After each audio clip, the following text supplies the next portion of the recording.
আমি প্রথমেই এই শ্রোতার সঙ্গে একটু পরিচিত হতে চাই। আপনার নামটা একটু বলবেন? আমার নাম হালিমা। আপনার নাম হালিমা। পুরো নামটা জানতে চাই। মুসাম্মাদ হালিমা। মুসাম্মাদ হালিমা। আর কোন নাম আছে? আর কোন নাম নেই। আচ্ছা, সবাই আপনাকে হালিমা নামে ডাকে নাকি অন্য কোনো? হালিমা নামে ডাকে। আচ্ছা, আমরা হেলোইড 920 বেসিক কিছু নিয়ম ফলো করি, লাইক আপনার বয়স, আপনি কোথায় থাকেন, কোথায় বড় হয়েছেন, এগুলো একটু জানতে চাই। বয়সটা কত? আমার বয়স 27 বছর। এই মুহূর্তে 27 বছর। থাকছেন কোথায়? মিরাজনগর। মিরাজনগরে আপনি থাকছেন। ওকে, মিরাজনগরটা কি ঢাকার মধ্যেই? হ্যাঁ। আমার কি মানে খুব একটা জানা নেই, আমি এই এলাকা সম্পর্কে তেমন একটা জানি। যাত্রাবাড়ির পরেই সোনিয়াকড়া রায়েরবাগ, তারপর মিরাজনগর। আচ্ছা, এমনিতে আপনি আপনার জন্ম জেলা কোনটি? আমার জন্ম খাগড়াছড়িতে, দেশের বাড়ি বিক্রমপুর। দেশের বাড়ি বিক্রমপুর, জন্ম হয়েছে খাগড়াছড়িতে। আচ্ছা, মানে খাগড়াছড়িতে কি ছোটবেলা কেটেছে? ছোটবেলা 5-6 বছর বয়স ওখানে আমি থাকি, তারপরে আমার শৈশবটা ঢাকা শহরে, তারপরে আমি বড় হওয়া। একটু জানি যে আপনার বাবা কি করেন বা করতেন? আমার বাবা বিক্রমপুরে ছিল, তারপর ব্যবসার কারণে তার সিলভারের ব্যবসা ছিল, এটার জন্য সে খাগড়াছড়ি চলে যায়। আচ্ছা, সিলভারের ব্যবসা ছিল তার, সে সিলভার ব্যবসা করত। উনি কি বেঁচে আছেন? না, উনি বেঁচে নেই। কয় ভাই বোন আপনারা? আমরা 2 ভাই 2 বোন। 2 ভাই 2 বোন। ফাইন, আমরা শুরু করতে চাই আপনার জীবনের গল্প, একেবারে শৈশব থেকে শুরু করতে চাই। ছোটবেলা আমি যখন আমার জ্ঞান বুদ্ধি হয় তখন আমি দেখি যে আমি খাগড়াছড়ি, তখন আমার 6 বছর বয়স। আমার মা নাই, সৎ মা ছিল ঘরে। আমরা 2 ভাই, কিন্তু জানতাম একটা বোন আছে আমার, বড় বোন। সেটা কোথা থাকে? ঢাকা। মানুষের তো শুনতাম, তখন একটু জ্ঞান বুদ্ধি আমার আসতেছে। আমি জানলাম যে বড় বোন ঢাকা থাকে। আশেপাশে মানুষ আমার বলতো যে তোমার তো একটা বোন আছে। তো আমার একটা কথা বলি ভাইয়া, ওইখানে আমার সবাই কালাবুড়ি বলে নাম ডাকতো। মানে আপনাকে ডাকতো কালাবুড়ি? হ্যাঁ, মানে এটা বলতো কেন, আমি কালোর মধ্যে নাকি খুব মায়াবী ছিলাম, এই জন্য আর কি কালোবুড়ি বলে ডাকতো আমার মা। এটা মা ডাকতো আর কি, মা নামটা রেখে গেছে। তো মা মারা যায় আমার 15 মাস বয়সে। আমার ছোট মা আমাদেরকে খুব অবহেলা করতো প্রচুর পরিমাণ। আমি যখন জানলাম যে আমার একটা বোন আছে, তখন তার অত্যাচারে একদিন আমি বাড়ি থেকে বের হয়ে যাই। কি ধরনের অত্যাচার করতো? সব দিক দিয়ে কষ্ট দিত। আমার 2টা ভাইরে খুব মারতো। বাবা কোনোদিন এগুলো দেখতো না, সে সারাদিন পরে এসে দেখতো যে আমাদের ভালোই দিন কাটতেছে, কোনো সমস্যা নেই আমাদের। বাবাকে বলতেন না এগুলো? না, কখনো না, কারণ বললেই তো মায়ের খেতে হবে আবার। তখন আমি খুব ছোট, তো জানতাম একটা বোন আছে। তো আমি একদিন মায়ের কষ্টে ঘর থেকে বাইরে হয়ে যাই, অনেক দূরে। আমি অনেক দূরে পলায় চলে যেতেছি। তো হঠাৎ করে ওইখানে এক লোক আমাকে দেখে বলে, তুমি কই যাও বুড়ি, কই যাও? আমি বলতেছি আমি আমার বুবুর কাছে যাব। ওই দেশে বোনকে বুবু বলে। না না, তুমি হারা যাবে, চলো। তাই না, আমার ভাইয়ের সাথে দেখা হয়, ফুরাদের সাথে। তো ফুরাদের হাতে দেখ নেই, ফুরাদ তো চলে যেতেছে, কই জানো, বুবুর কাছে যাবো, লয়ে যাও। ভাই আমার টাইনা বাসা আনছে, আমি জানি এখন ধরতে পারলে আমার আবার মারবো। তখন আমি ভাইয়ের হাতে অনেক জোরে কামড় দিই। তো ছোট মা মারে, আবার কেউ দেখতো না, সেদিন মারতো, এমন ভাবে মারতো গলায় পাড়া দিয়ে। খুব শৈশবটা অনেক অনেক আগে, কিন্তু স্মৃতি এতটাই বেশি বিদগ্ধ। হয়তো অনেকেই সৎমার ঘরে অনেক সুন্দরভাবে বড় হয়েছেন, এবং কেউ কেউ হয়তো বা এরকমও আছেন যারা হয়তো ওকে অনুভব করতে পারেন যে আসলে সৎমার যে যন্ত্রণাটা সেটা কতটা কষ্টের। এবং আমরা বিশ্বাস করি অনেক সৎমাই শুনছেন আজকের এই রেডিওর অনুষ্ঠানটা, তাদেরকে আমরা অনুরোধ করব যে যদি আপনি কখনো এই সৎমায়ের জায়গায় নিজেকে খুঁজে পান, তাহলে এই সন্তানদের যে কষ্টটা সেটা একটু অন্তর্দে অনুভব করার চেষ্টা করবেন, এবং এরা যে কতটুকু পরিমাণ ঘৃণা করে আপনাকে, এটা একটু বোঝার চেষ্টা করবেন প্লিজ। বলুন, আপনি বলুন। তারপর মারতো, অনেক অত্যাচার করতো। তো একদিন গলায় পাড়া দিয়ে গালের চামড়াগুলো টেনে টেনে মারতো। তো আব্বা এসে দেখতো গালগুলো খুব কালো হয়ে যেত আমার, দেখে বলতো, মা তোমার এগুলো কালো কেন? এই একটু উচিলে দেশে কাটাই দিত, কোনোদিন বলতাম না। আর বাবার সামনে খুব আদরে রাখতো। বাবা চলে গেলে নির্যাতন করতো, যেটা সত্য কথা সেটাই আমি বলতেছি, হয়তো তারা শুনলে এখন কষ্ট পেতে পারে, কিন্তু এটা স্বীকার করবে তারা যে এটা সত্য, এবং আশেপাশে সবাই জানে এটা। তো যাই হোক, লাখো শুক্রিয়া জানাই মাদের প্রতি। কিন্তু মা যে এরকম হইতো সেটা আমি কখনো জানতাম না, কারণ আমি জানতাম এটাই বুঝি মা। এবং কি আমি তার বুকের দুধ চুরি করে খাই, আমি তো জানি না মার দুধ কেমন হয়। তো আমি একদিন দেখছি আমার একটা ছোট ভাইরে সে দুধ খাওয়াইতেছে, তা আমি তার একটা আন্দাজ সরাই আমি দুধের স্বাদ দেখছি তার কেমন লাগে। এরকম একটা মানে মায়া পাওয়া, ভালোবাসা পাওয়া, মায়ের প্রতি যে একটা মমতা, এটা আমার ভিতরে সবসময় কাজ করতো। তাদেরকে খুব আদর করতো দেখতাম, কিন্তু বাবার সামনে আদর করতো, বাবা চলে গেলে আর আদর করতো না। খুব ভালো লাগতো, সারাক্ষণ কাজের মধ্যে রাখতো। আর ও দেশের মরিচ, ধান্য মরিচ আছে না, ওগুলা খালি বলতো এগুলা বাইটে নিয়ে আসো, ওই বাড়তাম। আর আমার ভাইরে দিয়ে গরু চড়াইতে দিত, যাও গরু চড়াই নিয়ে আয়। পড়ালেখা করতে দিত না, আবার খুব মারতো। আর ছোটবেলাতে সবাই একটা অভ্যাস থাকে প্রস্রাব করে বিছানায়, তো আমার এই অভ্যাসটা ছিল। তো আমার ভাইয়ের দেহগুলো ধোয়াইতো, আমাদের ধোয়াইতো, মুঠি ভরে লবণ প্রস্রাবের মধ্যে দিয়ে খাওয়াইতো আমাদের, বলতো এটি সবটি খাবি। প্রচুর কষ্ট হইতো, আমরা খাইতাম। এগুলো কেন করতো? এগুলা করলে নাকি প্রস্রাব আর করে নাই ভয়ে। মানে বিছানায় রাতের বেলা যে ঘুমের মধ্যে পুরা এক মুঠ লবণ খাওয়াইতো। এবং এটাও যেটা বললো এটা অনেকেই বিশ্বাস করতে পারবেন না, বাট দিস ইজ ট্রু। এটা করা হয় বাচ্চাদেরকে অনেক সময়, এগুলো এক ধরনের কুসংস্কার, যাতে রাতের বেলা বিছানা নষ্ট না করে, সে কারণে এই কাজগুলো করা হয়। ওকে, হ্যাঁ বলুন। বাবা একদিন বাসায় এসে দেখে যে আমি প্রচুর কান্নাকাটি করি, কিন্তু জানতে পারি না। কিন্তু আশেপাশের মানুষ বলে তোমার মেয়ের তো মারে, তুমি মেয়েটারে বাঁচাও। তো বাবা একদিন চুপ করে, বেশি দূরে যায় না, আশেপাশে থাকে, এসে দেখে যে আমার প্রচুর মারতেছে। এত মারে যে গলায় পাড়াটা দাঁড়ায় আছে, এর মধ্যে আমার বাবা এসে দেখে ফেলায়। দেখে তার ঢাকাটা সরাই, তুমি এটা কি করতেছো, নিষ্পাপ একটা বাচ্চারা তুমি মারতেছো। তো উনি নানান ধরনের বাহানা দেখালো, এটা করে না সেটা করে না, এই ওছিল ওইছিল, নানান ধরনের দেখায়। তখন বাবা কি করে, আমাকে নিয়ে আমার বোনের কাছে এসে পড়বে ঢাকা। তো বাবার সাথে সাথে আমাকে একটা জামা পরায়, আমার ছোট ভাই তহিদ, আমার বড়ি, দুনো ভাই। তো ওরা বলে চল আমরা তোদের ঢাকা দিয়ে আসুন, তোরা এখানে আর থাকা লাগবো না, চল বহুত হইছে। পরে রেডিমেডি করে নিয়ে আসলো। এর আগে ঘটনা হলো, আমার বোন যখন এখানে ছিল, এখান থেকে যাওয়ার ঘটনা হলো, আমার বোন অনেক অত্যাচার পায় এই সংসারে।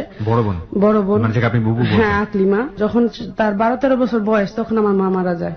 মারা যাওয়ার পরে আমার 3 ভাই বোনকে আমার বোন লালন করে। এদিকদা সৎমার জ্বালা, এদিকদা না খাওয়ার জ্বালা, এদিকদা অভাব, এদিকদা সব দিকে অবহেলা। তো চিন্তা করেন যে ভাই বোন শেষ করে দিই, মানে মনের কষ্টে সে কি করে, কিসের থেকে যেন একটা বিষয় না গোলায় গোলায় সবাই খায়, আমি মরে যাবো।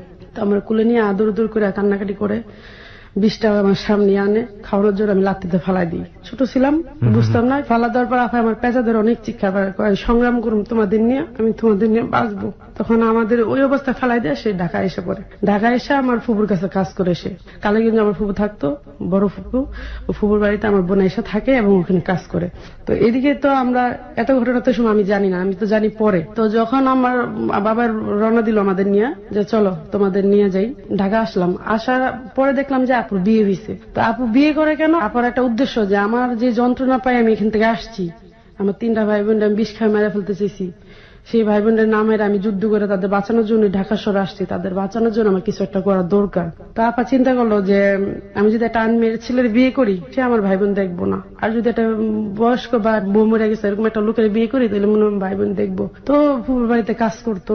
তো একদিন এক লোক আমার ফুপুর বাড়িতে ভাত খেতে আসে, আপুর দেখে খুব পছন্দ করে কয় তোমার আমি বিয়ে করতে চাই, বিয়ে করবো আমারে। আপা খুব লজ্জা পেত, ফুপু রাজি হয়নি, ফুপু বিয়ে দিতে চায় না। তা আপা বিয়ে করে, একটা সত্য নেয় দুলাভাইয়ের সাথে, যে দেখেন আপনি আমাকে বিয়ে করতে চান, ঠিক আছে, আমার 3টা ভাই বোন যদি আপনি পালেন তাহলে আমি আপনাকে বিয়ে করবো। তো আপা বলে যে আপনার তো বউ আছে, কয় না আমার বউ পাগল, আমার 2টা ছেলে মেয়ে আছে, বউ যেহেতু পাগল আমার একটা মানুষ দরকার, আর তোমার 3টা ভাই বোন যেহেতু আছে আমি শুনছি আমি ওদের পালবো, প্রস্তাবটা ফালায়ও না, এটা বলে। তা আপা না করে দেয়। আপা ওইদিকে আর কি এখন কাজ কাম করে, চিন্তা করে না আমার ভাই বোন তো দিদা অবহেলা আছে, যেভাবে হোক আমার এটা রাজি হইতে হইব। তো ভালো ভালো জায়গাতে সম্বন্ধ হয়, কিন্তু আপা এগুলা অ্যাকসেপ্ট করে না। বিয়ে হয় তার সাথে, বিয়ে হওয়ার পর মানে ভদ্রলোক বউ থাকা অবস্থায় আরেকটা বিয়ে করে। হ্যাঁ, বলে যে তার ওয়াইফ পাগল, আচ্ছা, আর 2টা বাচ্চা আছে, তাদের দেখাশোনা করার জন্য তার। এটা কি আপনার বোন তখন খোঁজ নিয়েছিল, বা এটা কি নিশ্চিত ছিল? কিভাবে নিবে, আমার আপু এমন সাদা সিধা ছিল যে দুনিয়া সম্পর্কে তার কোনো নেই। তখন রক্ষা করার দরকার ছিল তার ভাই বোন, আর কিছু চিন্তা করেনি, তার লাইফের চিন্তা সে করেনি। সে বলার পর দুলাভাই বলে আমি তোমাকে এখানে সবকিছু করে দিব, তুমি তোমার ভাই বোনদের মানুষ করবা, আর আমি তাদের দায়িত্ব নিলাম। তো আমার আপু ফুপুর উপর অনেক কষ্ট নিয়ে রাজি হয়। তো ওইদিকে বড় ভাই আর মানে আমার আপা ছোট যে ভাইটা, ও থাকে আপার কাছে, ওখানে থাকে ফুপুর বাড়িতে, আর আমার আপা আর আমি, আমার ওই ভাইটা তহিদ, ও থাকি খারগাছড়ি। ওই সময় আমাদের ওই অবস্থা হইতেছে। তো যাই হোক, এদিকে বিয়েটা হয়। বিয়ে হওয়ার পর আমার আপু ঘর ভাড়া কিভাবে নেয় এগুলো জানতো না। তো মানুষের বারিন্দায় এক হিসেবে তারা শুইতো। তো আমার ফুপু আবার বুদ্ধি করে ঘর লয় না দেখে বলতো যে এটা পাই না, ওদের শরীরে ফিকা মারো। তো আর এক একটা নির্যাতন করতে পারবে। তো দুলাভাই টাকা ছিল অনেক, কিন্তু ঘর নিতে পারতো না।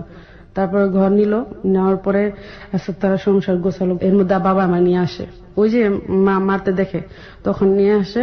আমি আমার আপারা পাওয়ার পর ওই যেটা ভয় আসছে আমার ভিতরে, ওইখানে যেটা নির্যাতনের, আপারে পাওয়ার পর আপার আঁচল আর ছাড়ি না, মানে আপা ছাড়া আমি আর কিছু বুঝি না। আমি যেখানে যাবো, টয়লেটে গেলেও আমি তার ভিতরে ঢুকাইনি, যে হারায় যদি যায় আবার।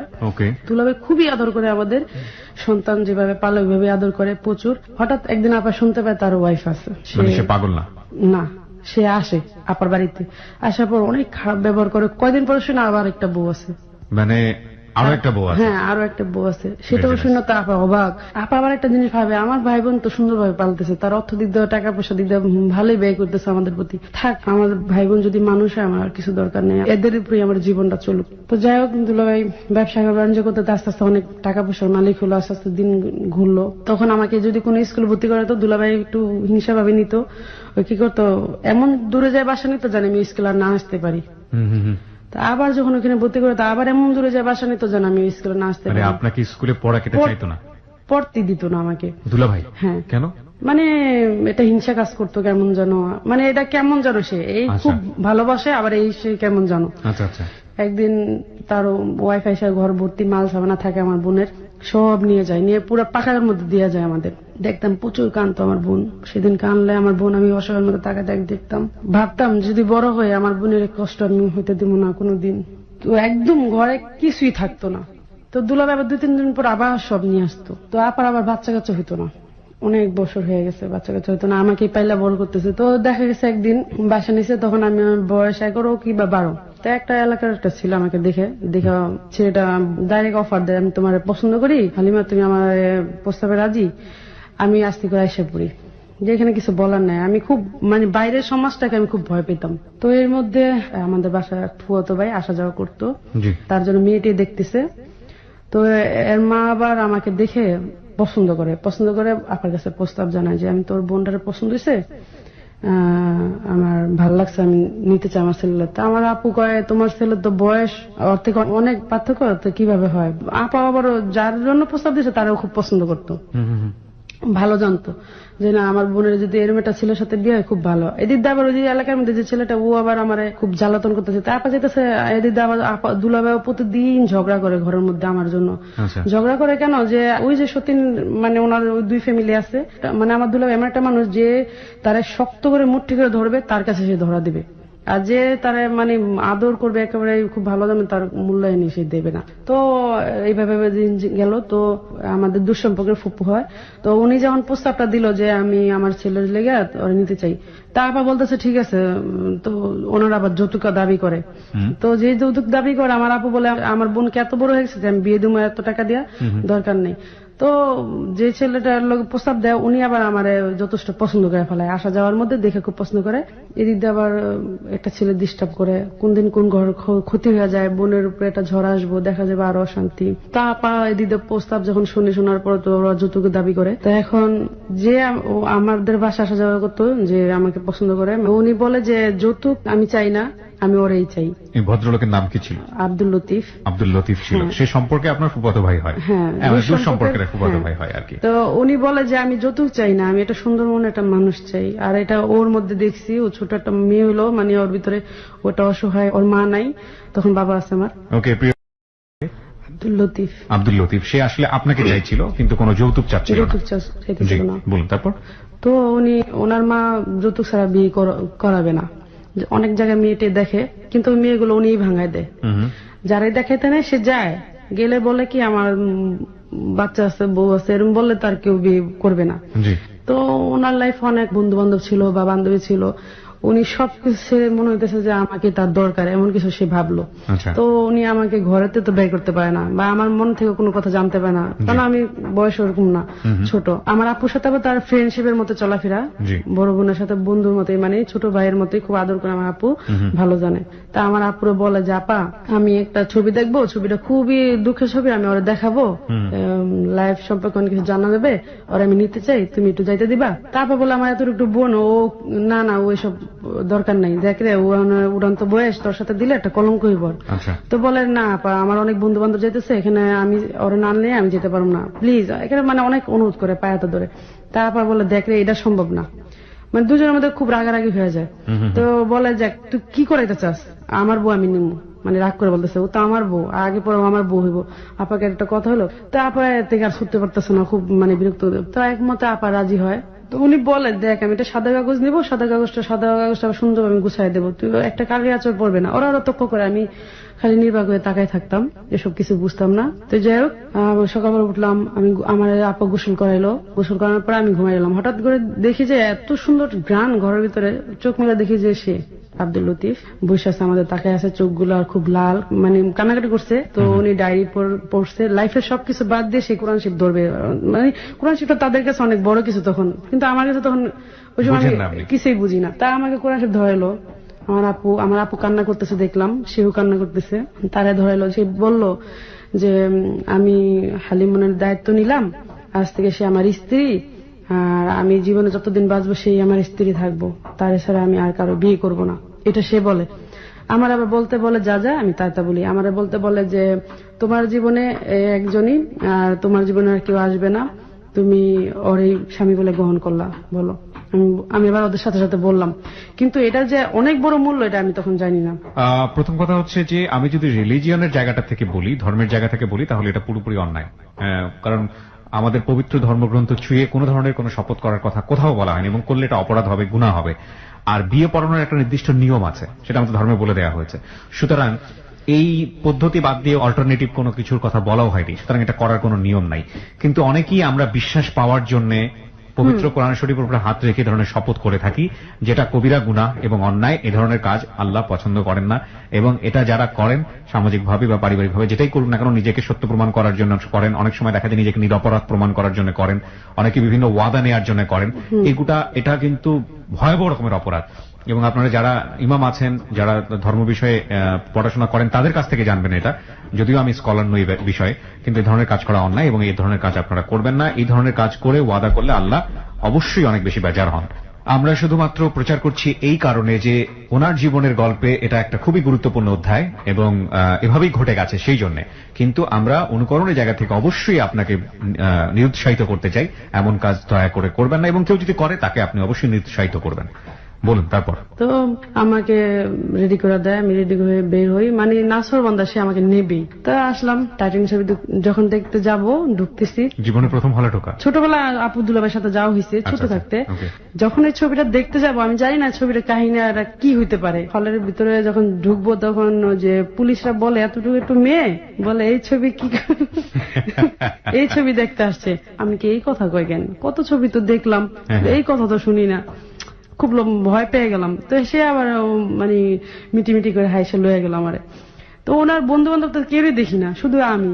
তো ছবির প্রথম অংশ দেখার পর আমি পুরো চোখ বুঝে ফেলছি, ওর পরে আমি আর চোখ মিলি না। ছবি শেষ আমার পুরা, তো আমি তারে মনে হইতেছে খুব ভয় লাগতেছে আমার। তো আসার সময় সে আমার বলে যে হালিমন তুমি কি ভয় পেয়েছো? তুমি ভয় পেও না, তুমি কিন্তু আমার স্ত্রী। বাসা আসার আগে জানি দুলাভাই তখন বাসা ছিল না, এখন দুলাভাই বাসা আসার সময় হয়েছে। তো উনি আবার বলে যে এখন তো দুলাভাই এসে পড়ছে, চলো আমাদের বাসা তোমার নিয়ে যাই। আচ্ছা। তো নিয়ে আসলো ওনাদের বাসায়। আনার পর ওনার মা তো মাথা খারাপ, এই যৌতুকের আগে মেয়েটা ঘরে এসে পড়ছে। তো উনি আমার বলতেছে যে হালিমন আমার মার মন জোগায় একটু কাজ করো। তা আমি এসব কিছুই বুঝি না, আমি তখন খুবই নার্ভাস, কখনো আমার বোনের কাছে যাবো। তো রাত্রে ছিলাম। যাই হোক, এর মধ্যে ওনার মা যায় আমার আপার বাসাতে, যায় দেখে যে প্রচুর ঝগড়া দুলাভাই আর আপার। ওই যে একজন এসে দুলাভাইয়ের কাছে লাগাই দেয় যে তোমার শালিরে তো বিয়ে দিয়ে দিচ্ছে, তুমি যে এত বছর কি করলা, এ তো মূল্য এলো না। তো দুলাভাইকে এতটুকু শালি আমার বিয়ে দিয়ে দিল। দুলাভাইয়ের ইচ্ছা ছিল দেশে বিয়ে দিবে, তার কুমিল্লাতে। তো পরে এদিন আমার মানে ওনার মা, লতিফের মা আসে, এসে চিল্লান্দা বলে এই মেয়ে বিয়ে করাবে এক্ষণে। এর মধ্যে লতিফের বোন আবার সবসময় বিদেশ থাকে, উনি আবার ওই সময় ছিল পাশে কোথাও যেন বাসা নিয়ে আসছিল। তো উনি আসছে, এসে বলে কি বলেন মা, এতদিনের আশা আপনি নষ্ট করবেন, এখনই বিয়ে পড়াই দিবেন, এটা কথা হইলো নাকি, বাদ দেন, এই লতিফ তুই ওরা দিয়ে। তা আমি তো এটা মানে আমি এটা কিছুই বুঝতেছি না। তো উনি কি করে আমাকে নদীর পর আমার ওই যে ফুপুর বাড়ি দিয়ে যায়, যে ফুপুর বাড়িতে আমার আপুর বিয়ে হয় আমার দুলাভাইয়ের সাথে, যেখানে উনি থাকতেন, হ্যাঁ কাজ করতো। তো ফুপুর বাড়িতে যাই, যাওয়ার পরে ওইখানে আমাকে রেখে এসে পড়ে। তো মাগরিবের আজান দিলে আমি একটা অভ্যাস ছিল কি, আমি মোনাজাত করতাম। তো আমি আল্লাহর কাছে খালি বলতাম যে আল্লাহ আমার বোন জীবন বড় কষ্ট করতেছে, আমিও এইভাবে আছি, আমি ডালে খালে আমার কোনো ই নেই, আল্লাহ তুমি এমন একটা জীবন সাথে আমাকে মিলাই দেবা যার সাথে আমার জীবনটা যেন আমি সুন্দরভাবে কাটাতে পারি।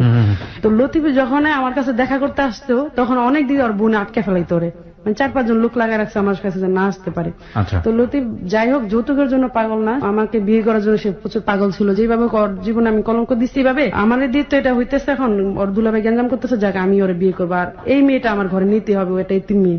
তো উনি চুরি টুরি করে আসতো এবং কি জুতার বাড়ি, মায়ের যত রকমের আছে ও খাইতো।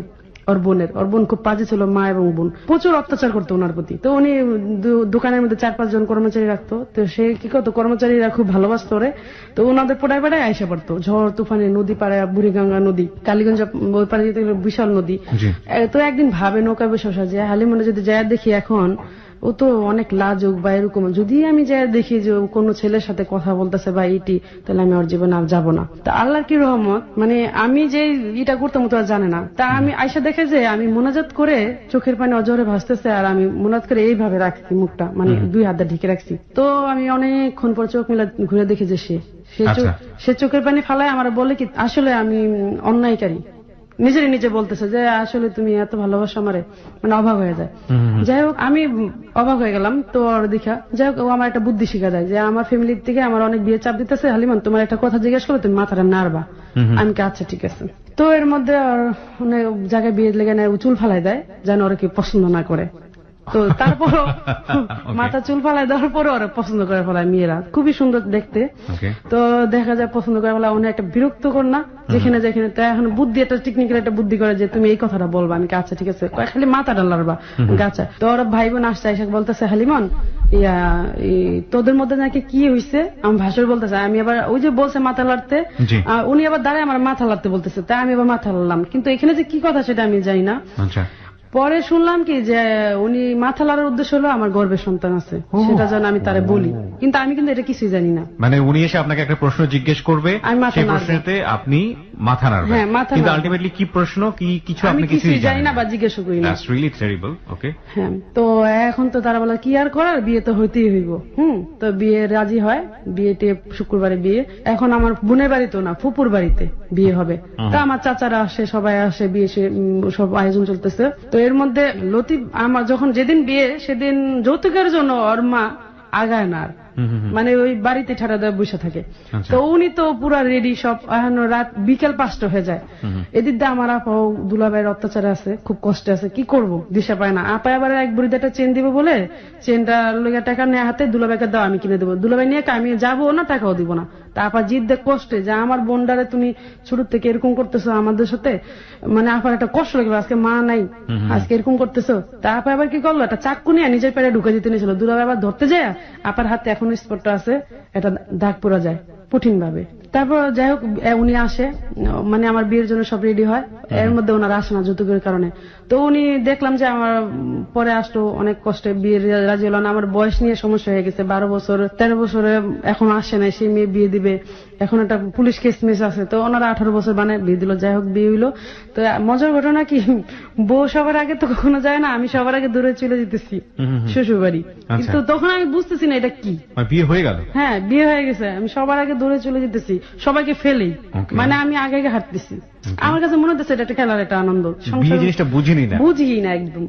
তো আসলাম ওনাদের বাড়িতে। আসার পরে তো যখন দেখলাম যে এক রুমে দিল, আমি এটা কি, এই রুমে কেন আমাকে দিবে, আমি খুব রাগ হয়ে গেলাম। না আমি এই রুমে শোবো না, আমি আপনাদের সবার সাথে শোবো।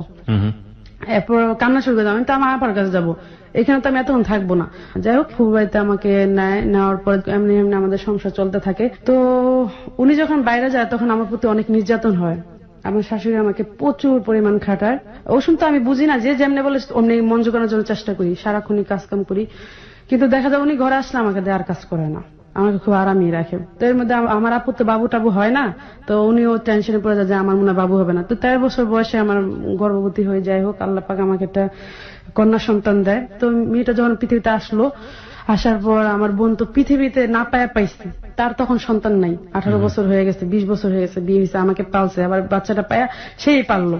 তো একদিন আমি একটা কাঁচামরিচ খেতে যাই তরকারির সাথে, আপা দেয় না, কয় না আমার বাচ্চার সমস্যা হবে। আমি কি করে বালি যে তাকে চাপাতা মেরে ফেলতে লই বাচ্চাকে। হ্যাঁ কেন মরিচ খেতে দিবে না কেন, এটা কি যন্ত্রণা, মানে এটা কি মানে ফাজলামো করছিলেন নাকি? না আমি বিরক্ত মনে করতেছি, আমার কাছে মেয়ে এটা মনে হয়নি, আমার মনে হচ্ছে ওর বাচ্চা, এটা কিসের আমার বাচ্চা, কারণ আমি বুঝি না তো, তখন আমার 13 বছর বয়স। তো আমার আপু তো পেঁচা ধরা বাবুডার আমার একটা থাপ্পড় মারার পর আমি অনেক দূরে যাই, একটা জুতা লয়ে বাবুডার ভিক্ষা মারি, অনেক বড় একটা মানে তো আপনার এই ভিতরে যত- ফিলটাই আসে নাই, মানে বেবি না, ফিলটাই আসে তা না। আমার আবার খালতো বোন হয় দুঃসম্পর্ক। This is true, কোনো কিছু বুঝে ওঠার আগে বিয়ে, কোনো কিছু বুঝে ওঠার আগে বাচ্চা, মানে ওর আমার কাছে ভিতরে একটা feel টাই আসে না। মেন্টালি প্রবলেম মনে হতো এটা। মানে মানসিকভাবে সমস্যা মনে হ্যাঁ, হতো। আচ্ছা। যেমন ওর বাবাকে মানে আমি মানে ওর বাবার সংসারের যে ঝামেলাটা, এটাও আমার কাছে একটা মেন্টালি প্রবলেম মনে হতো আমি আর পারি না। তারপর আমার একটা মেয়ে পেটে আসে আবার, তখন ওই মেয়েটা আসার পরেও মানে আমার প্রচুর অবহেলা, মানে আমার 3-4 দিন ধরে আমি খেতে পাই না। আমার বোন অনেক বাজার সদা দিয়ে পাঠায়, মিনতি দিয়ে, মানে আমার শ্বশুর বাড়িতে আমি কইতে পারবো না কোনোদিন আমি একটা মুরগির মাংসের টুকরা আমার পাতে দিচ্ছে। আপনার জামাই কাজ করতো সে সময়টাতে? হ্যাঁ, পরিবারে ইনকাম করতো? পরিবারে উনি ইনকাম করতো। তার একটা যে মানে কি ইলেকট্রিকের দোকান ছিল, টিভি। আচ্ছা, যাই হোক, বুঝলাম, সে আয় উপার্জন করতো। হ্যাঁ। তো আমার ননাসটা বিদেশ থেকে আসার পর আরো নির্যাতন শুরু হয়ে যায় আমার উপরে। মনে করেন তারা সবাই একটা রুমে বসে টিভি দেখতো, আর আমি পাকের রুমে বসে রান্না করতাম। 3-4টা রুম পার হয়ে বাড়িটা একটু ভয়ঙ্কর, খুবই ভয় পাইতাম। একদিন বাচ্চাদের যখন ওনার 2 নাতনি মানে ওনার বোনের ঘরে যে ভাগ্নি 2টা থাকতো আমাদের কাছে, ওদের টিচার যখন আসতো তখন বাচ্চাদের দিয়ে আমাকে পাকের রুমে বসে রাখতো, বলতো তুই এই ঘরে আর আসবি না, বাচ্চা আমার নাতিকে পড়ার সমস্যা হয়। তা আমি বাচ্চাদের নিয়ে ওখানে বসে থাকতাম, মশার আমাদের খুব কষ্ট হতো। ওরা কান্না করে মুখ জাদা ধরতাম, বাবা কান্না করো না, দাদি বকবো। তো এরকম করতাম। তো এটি কখন আমি লতিফরে বলি নাই, কিন্তু মনে মনে আমার অনেক ভিতরে জখম হয়ে যেতেছে। তো একদিন অনেক কষ্ট থেকে আমি কি খানা দানা এরকম করে আমার প্রতিটা মানুষের কাছে যায় যায় একটা কয়, আমিও সহ্য করতে পারি না, মানুষ আমার এসে অনেক আদর করে, মানুষেরও মিশতে দেয় না, যা এই জীবন আর রাখুম না। তো মনের কষ্টে কি করলাম, ছাদে উঠি যে নিজের জীবন দিয়ে ফেলুম আজকে। তো ওখান থেকে লাভ চাই যে আত্মহত্যা করুন। তখন আমি ভাবি না, আমার না বাচ্চা আছে, আমার 2টা মেয়ে আছে, আমি যদি মরে যাই আজকে আমার মতো ওরা এভাবে জীবন কাটাইবো না, থাক। আসলাম নিচে, আসার পর সারাদিন কাজ করার পর আমি তোকে ভাত খেতেছি। তা এখানে আরেকটা ঘটনা, আমার বাসুরের প্রথম স্ত্রী চলে যায়, আমার শাশুড়ির সাথে ঝগড়া বিবাদ করে একটা বাচ্চা ফালাই দিয়ে চলে যায়। তো এর মধ্যে আমার ভাসুরটাও আমাদের কাছে থাকে, ওই ছেলেটাও থাকে। তো ওনার ওই ছেলেটারা আমি পালি ছোট থেকে, ইসলাম। তো ওরে আমি ভাত খাইতেছি, তো ও আমার আম্মু আম্মুকে ডাকতেছে। আমি এবার সারাদিন পর কাজ করে ভাত মুখে দিছি, আর আম্মুটাকে জবাবটা আমি দিতে পারি না। তো ওনারা কি করে, ও লতিফ আবার এটা ফলো করে কি করে, একটা লোহারি দিয়ে আমার একটা বাড়ি দেয় হাতের মধ্যে। মা ডাকতেছে শোনো না, কারণ আমার ভিতরে তো কোনো পাপ নাই। আমি ওই যে ভাত মুখে দিছি, সারাদিন পর আমার খুব ক্ষুধা লাগছে, ওদের মাটাকে আমি খেয়াল করতে পারিনি। আমি কি দেখেন আপনি আমার একটা বাড়ি দিলেন, আমি কি খেয়াল করছি? বেশি কথা কবি না, একটা বাড়ি দিল। তো আমি আবার ওই ব্যথায় কানতে কানতে অজ্ঞানের মতো হয়েছে। এর মধ্যে ওর মায়া আসে, দেখে আমি কান্দি। উনি আবার কি ওনারে বলা হয় যে আমার মারছে, উনি আবার আমার ওই ব্যথার হাতের মধ্যে টান দেয়, বলে যা ঘরের কাম করগা, এসব নাকি আমি বাদ দে। আবার মাঝে মাঝে বোতলে কিছু পানি পুনি পাইতো, যে যেমন ওনার এই মেয়ের ঘরে নাতি পানি খেয়ে ফ্রিজের পানি ফিক্কা মেরে রাখে, ওই বোতলের মধ্যে একটু পানি থাকে। উনি কি করছে, সাথে সাথে যাই বোতলটা উঠা করে যে পরা পানি খায়, আমার পোলারে ভূত বানাইতেছে, নানান ধরনের খারাপ কথা বলে। তো ওই সময় সোনিয়া আবার বলে, ওনার মেয়ের ঘরে 2 মেয়ে, সোনিয়া মুক্তা, সোনিয়া আবার বলে নানু এই মাত্র বোতলটা আমি রাখছি, তুমি কি বলো মামিরে? কয়া চুপ থাকতি, আমি ওর খবর জানি না, এই সেই দুনিয়ার কথা বলে। অথচ ভাইয়া দেখেন আমার জীবনে তখন আমি ভুল পাপ অন্যায় হিংসা আমার ভিতরে নাই তখন। ওকে, প্রিয় শ্রোতা, আজকে হালিমার জীবনের গল্প আপনারা শুনছেন। হালিমার জীবনের গল্পের অন্যতম একটি অধ্যায় হচ্ছে বিগত রমজান মাসে ঘটে যাওয়া একটি হত্যাকাণ্ড, যেখানে আমরা দেখেছিলাম যে স্ত্রী নিজ হাতে তার স্বামীকে খুন করেছে। যে রিপোর্টটি আমরা প্রথমেই অনুষ্ঠানের শুরুতে আমরা পড়ে শুনিয়েছি, তার জীবনের অন্যতম একটা অধ্যায় আজকে এই রিপোর্টের সঙ্গে জড়িয়ে আছে। আমরা সেই ঘটনার সম্পৃক্ততা খুঁজতে চাই। এপিসোডটি খুবই খুবই খুবই গুরুত্বপূর্ণ একটা এপিসোড, কারণ আমরা বলি ঘটনা, কিন্তু বিহাইন্ড দ্য স্টোরি, ঘটনার পেছনের ঘটনা, সেটা আমাদের অনেকখানি অজ্ঞাত থেকে যায়। আজকের এই ঘটনাটি গত রমজান মাসে ঘটে যাওয়া একটি জঘন্যতম হত্যাকাণ্ড। নিজ স্ত্রী কর্তৃক স্বামীকে মেরে ফেলা হয়েছিল পরকীয়া প্রেমের জের ধরে, এরকম একটা রিপোর্ট আমরা পড়েছিলাম, এবং সেটা নিয়ে ফেসবুকে অনেক তোলপাড় হয়েছিল। আমরা সেই ঘটনার সম্পৃক্ততা এবং সেই ঘটনার একটা বিশাল অধ্যায় হালিমার জীবনে, তাকে আজকে হ্যালো ঈদ 920 আমরা পেয়েছি, তার জীবনের গল্পে। আপনারা আশা করছি পুরো বিষয়টাই মনোযোগ দিয়ে শুনবেন। জি, আমরা যেখানটাতে ছিলাম যে আপনার শাশুড়ি আপনার সঙ্গে খুব অত্যাচার করছে, তারপর? হ্যাঁ, আমি যখন শীতে অনেক কষ্ট করতেছি, তো লতিফ একদিন একটা সোয়েটার আমাকে বারিন্দাতে ফিকাদা দেয়। তো ওটা দেখে ওর মা অনেক আমার টর্চারিং করে, ও জানে না। তো ও কোনোদিন আমার নিয়ে বের হয় না। তো একদিন বের হয়েছিল, একটা ক্লিপ আমাকে কিনে দিয়েছিল। ক্লিপের জন্য আমার অনেক যন্ত্রণা সহ্য করতে, যেটা ও আজও জানে না। তো তো যাই হোক, ওর মা আবার ওই বাচ্চাদেরকে অনেক শাড়ি টাড়ি এনে দেয়, পড়লে বসে। ও তো আপনাকে অনেক লাভ করতো, তারপরে ও চেঞ্জ হয়ে গেল। প্রচুর লাভ করতো, কিন্তু শাসন করতো, লাভ দেখাইতো না। শাসন করতো? হ্যাঁ, লাভ শাসনটা কি, আমি কখনো তার সাথে অন্যায় করতাম না, সে শাসন করার কোনো মানে লাইন নাই। আর সে আমাকে লাভ করতো, কিন্তু এটা প্রকাশ করতো না। সে বলতো বউদেরকে লাভ করলে দেখাইলে এটা মাথা উঠা যায় এরা, মানে ওনার ভাইয়ের বউর লাইফ দেখে, মানে ওই যে বউ চলে যায় একজন লাভ করার কারণে, এই জন্য সে একটু অনেক কঠিন হয়ে থাকে। কিন্তু আমাকে আপনি ছাড়া তুমিও বলতে দেয় না কখনো। তো যাই হোক, এখন আমার শাশুড়ি এরকম নির্যাতন করে অনেক দিক দিয়ে। পরে আমার ননাসটা বাহির থেকে আসার পরে উনি এমন খাটান খাটায় আমাকে, যে ওর খাটান দেখে মানে আমি আর সহ্য করতে পারি না ওদের কষ্টটা আমি।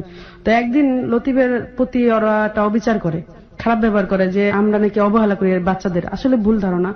তো আমার শাশুড়ি উল্টা আমার বাচ্চা চিক্ষার পরে মরে গেল, সে ধরতে দেয় না কাউরে, ধরবি না, মরে গেলে মরে যাক। তো যে মেয়েটা, আমার ননাসের মেয়েটা, ছোট মেয়েটা মুক্তা, না বললেই না, ও মারা গেছে ব্রেন স্ট্রোক করে। ও আমার খুবই লাভ করতো, এবং আমি মনে ওর জন্য কিছুটা বেঁচে আছিলাম।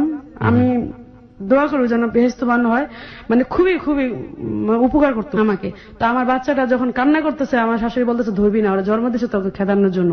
তো আমিও ঘরে ঢুকলাম, রুটি বানাতে 1.5 কেজি আটা রুটি বানাতে তো সময় লাগবেই। আমি তো ভালো করে, বাচ্চা মানুষ আমি নিজেই। তো বাচ্চাটা আমি রুটিটা নিয়ে এসে দেখেছি আমার বাচ্চা প্রচুর কান্না করতেছে, ও কান্না করতেছে। তো আমার শাশুড়ি পাঞ্চা বাজাতে বাইরে চলে গেল। তাই আমি ওরা বলি, কান্না করলা কেন মা? কয় মা, নানু বলতেছে এই বাচ্চারা জন্ম দিচ্ছে তোদের খেদার জন্য, তুই এই বাচ্চা ধরবি না। তা আমি অনেক কান্না করি যে আল্লাহ, এই দুনিয়া আমার মা নাই, তুমি এমন একটা শাশুড়ি দিলা যারে আল্লাহর কাছে এত চাইলাম, এত ভালো হইব যে সেও এরকম। তো মনে অনেক খারাপ লাগে যে আমার বাচ্চাটার এইভাবে কান্দায়। তো সেই যন্ত্রণা আমার ভিতরে কাজ করতো। আস্তে আস্তে লতিফের ফ্যামিলির প্রতি আমার একটা হিট জন্ম হয়ে যায়, কষ্ট জন্ম যায়, কিন্তু কখনো প্রতিবাদ করি না কারো কাছে। কার কাছে করবো? স্বামীর কাছে বলে এটা ভালো দেখায় না, এটা আমি মনে করতাম। আর সেও এটা কি করবে, কিছু করা নাই, যৌথ ফ্যামিলি। তো উনি চলে গেলে দুনিয়ার বড় বড় কম্বল ভিজাইতো, প্রচুর কষ্ট হইতো ধুইতে। আমার বোনের ঘরের কাজের মানুষ ধরতে গেলে 2 জন, সেও যে দাসীর মতো কাজ করে আসতো আমাকে খুশি করার জন্য।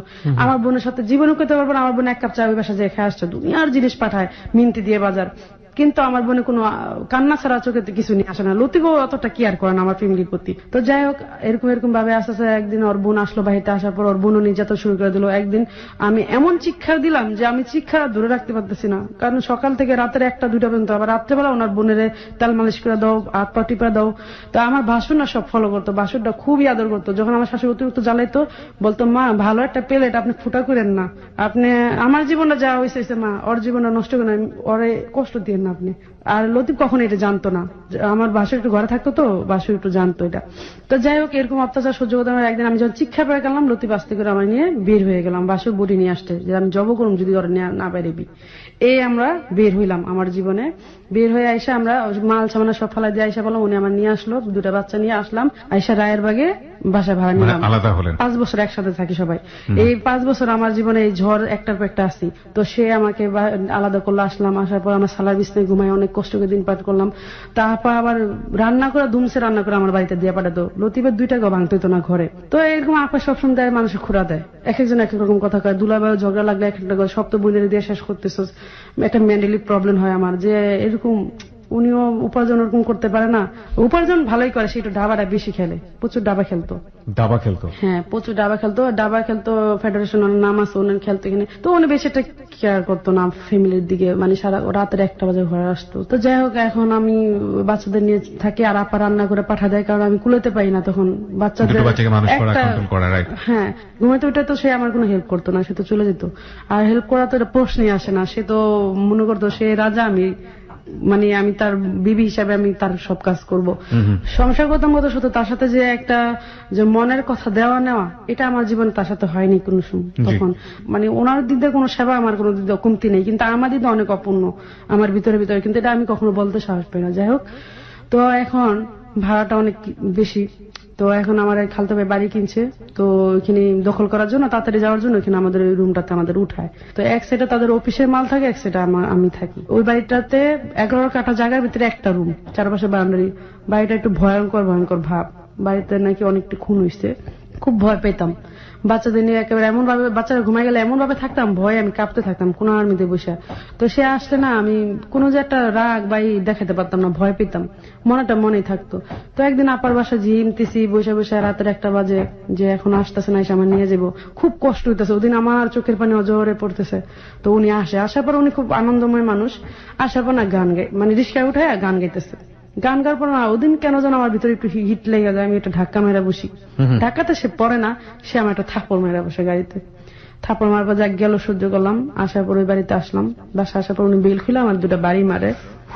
তো বাড়িটা দেওয়ার পরে সে আমার দুঃখটা বোঝে না।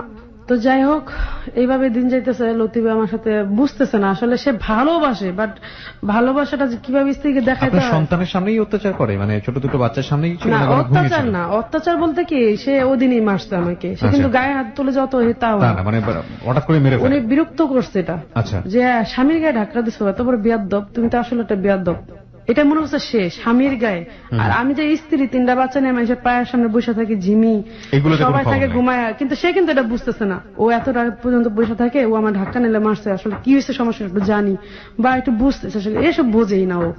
আর আমিও মনের কথা কখনো ওর কাছে খুলে বলতে পারি না। তবে আমার মনে একটা সবসময় একটা জিনিস কাজ করতো কি ভাইয়া, যে আমার একটা মনের মানুষ আসবে কোনো একদিন।